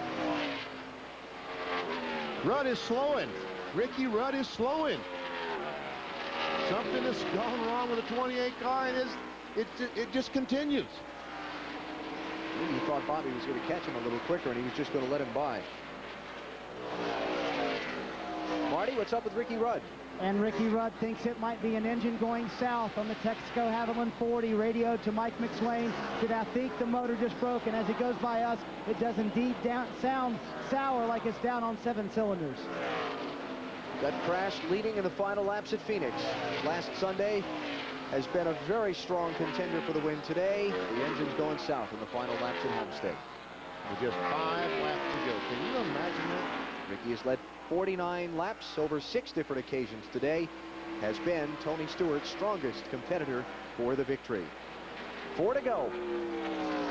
Tony Stewart. Ricky Rudd told me this morning they stopped in Las Vegas. He and his wife Linda stopped in Las Vegas on the way out last weekend to Phoenix, and his wife ran $25 into about $500, and he ran $25 into 0. And I can understand that. Can understand it from the fact that you do the same with that dwindling return, or the fact that his luck's been so bad. That his luck's been so bad. Going to lose 5th spot here to Jimmy Spencer. As Spencer goes by on the outside, so Rudd back to 6th. Last car on the lead lap. He'll probably, well, maybe not yet. He's really getting through the corner. He loses that power. He's not able to go in the corner that much faster. Not as fast as they had been. He handles so well, but you can see down the straightaway he's losing a lot of time to these other cars. Back to Bobby Labonte, running 7.7 seconds behind Tony Stewart. 3 laps to go. And now it's a game of concentration for Bobby. Not letting his thoughts drift, making sure he's hitting his marks, as the drivers call it. The places on the racetrack where you have to lift off the gas and touch the brakes, and where you want to put the car on the speedway. Just get it done for the final couple laps. Look at Mark Cronquist. It is eating him up. Still pacing. He's probably wearing a hole in the concrete back there. And right now, I will tell you that Bobby Labonte is the 2000 NASCAR Winston Cup champion, because the 99 car is 2 laps down. Earnhardt is 3 laps down. If he stops now, he will not catch him. Benny Parsons projecting Florida to Bobby Labonte. Yes. And safely this time. White flag is out. Final lap for Tony Stewart. 1 more lap around the 1.5 mile Homestead-Miami Speedway for Bobby Labonte to get a Winston Cup championship ring. Fans are all on their feet in the grandstands. Labonte now off of turn number 2, half a lap away. He may catch Mark Martin for 3rd. He probably won't get him. I don't think he wants to. Who's happier now? These guys or the 20 bunch? So much heart, so much effort, dedication, skills goes into winning a NASCAR Winston Cup championship on the part of so many teams. It'll be sweet for Joe Gibbs today. Tony Stewart wins the Pennzoil 400 for a 2nd straight year. Here comes Labonte. Bobby Labonte is the NASCAR Winston Cup champion for 2000. Breathe, Bobby. You can breathe now.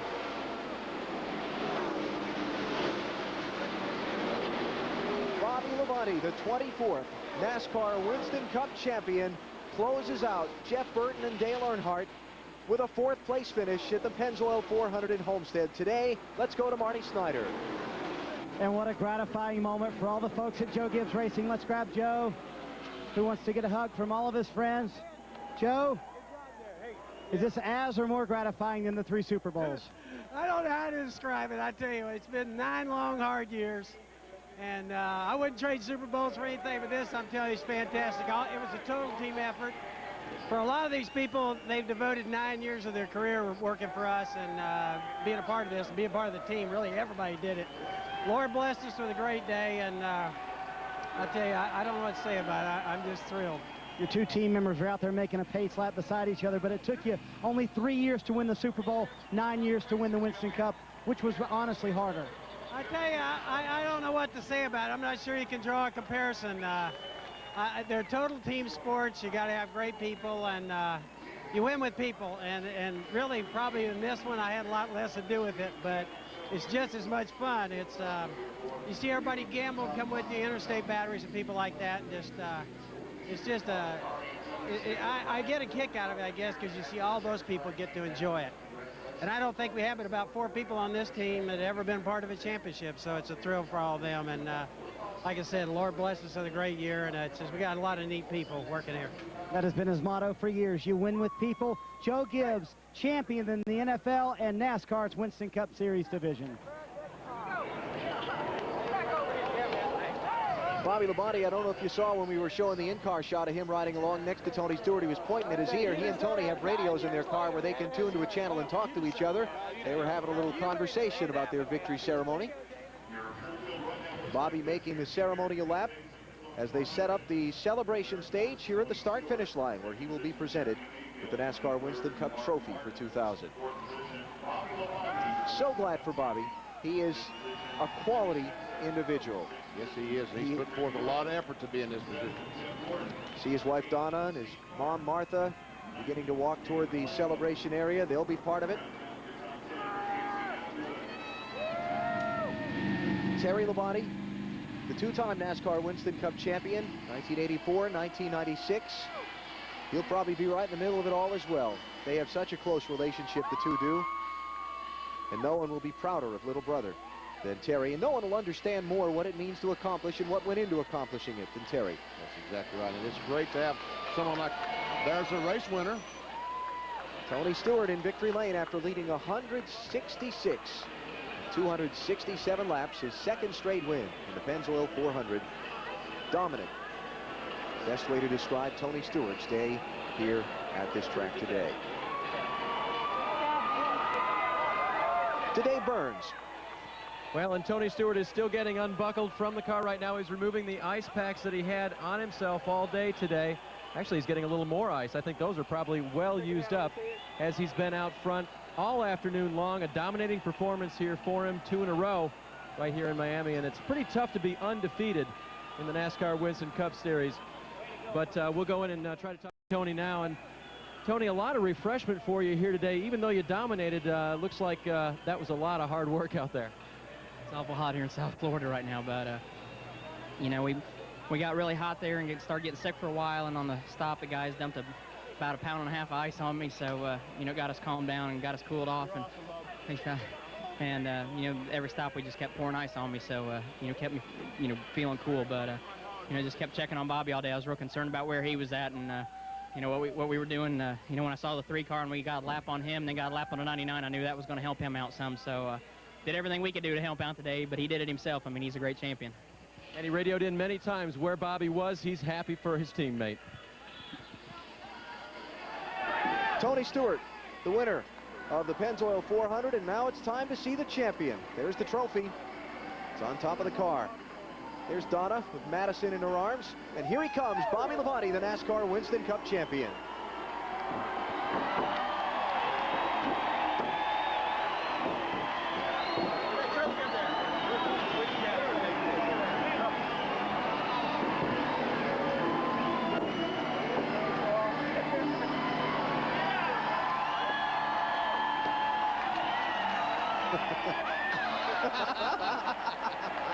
Don't drop it, Bobby.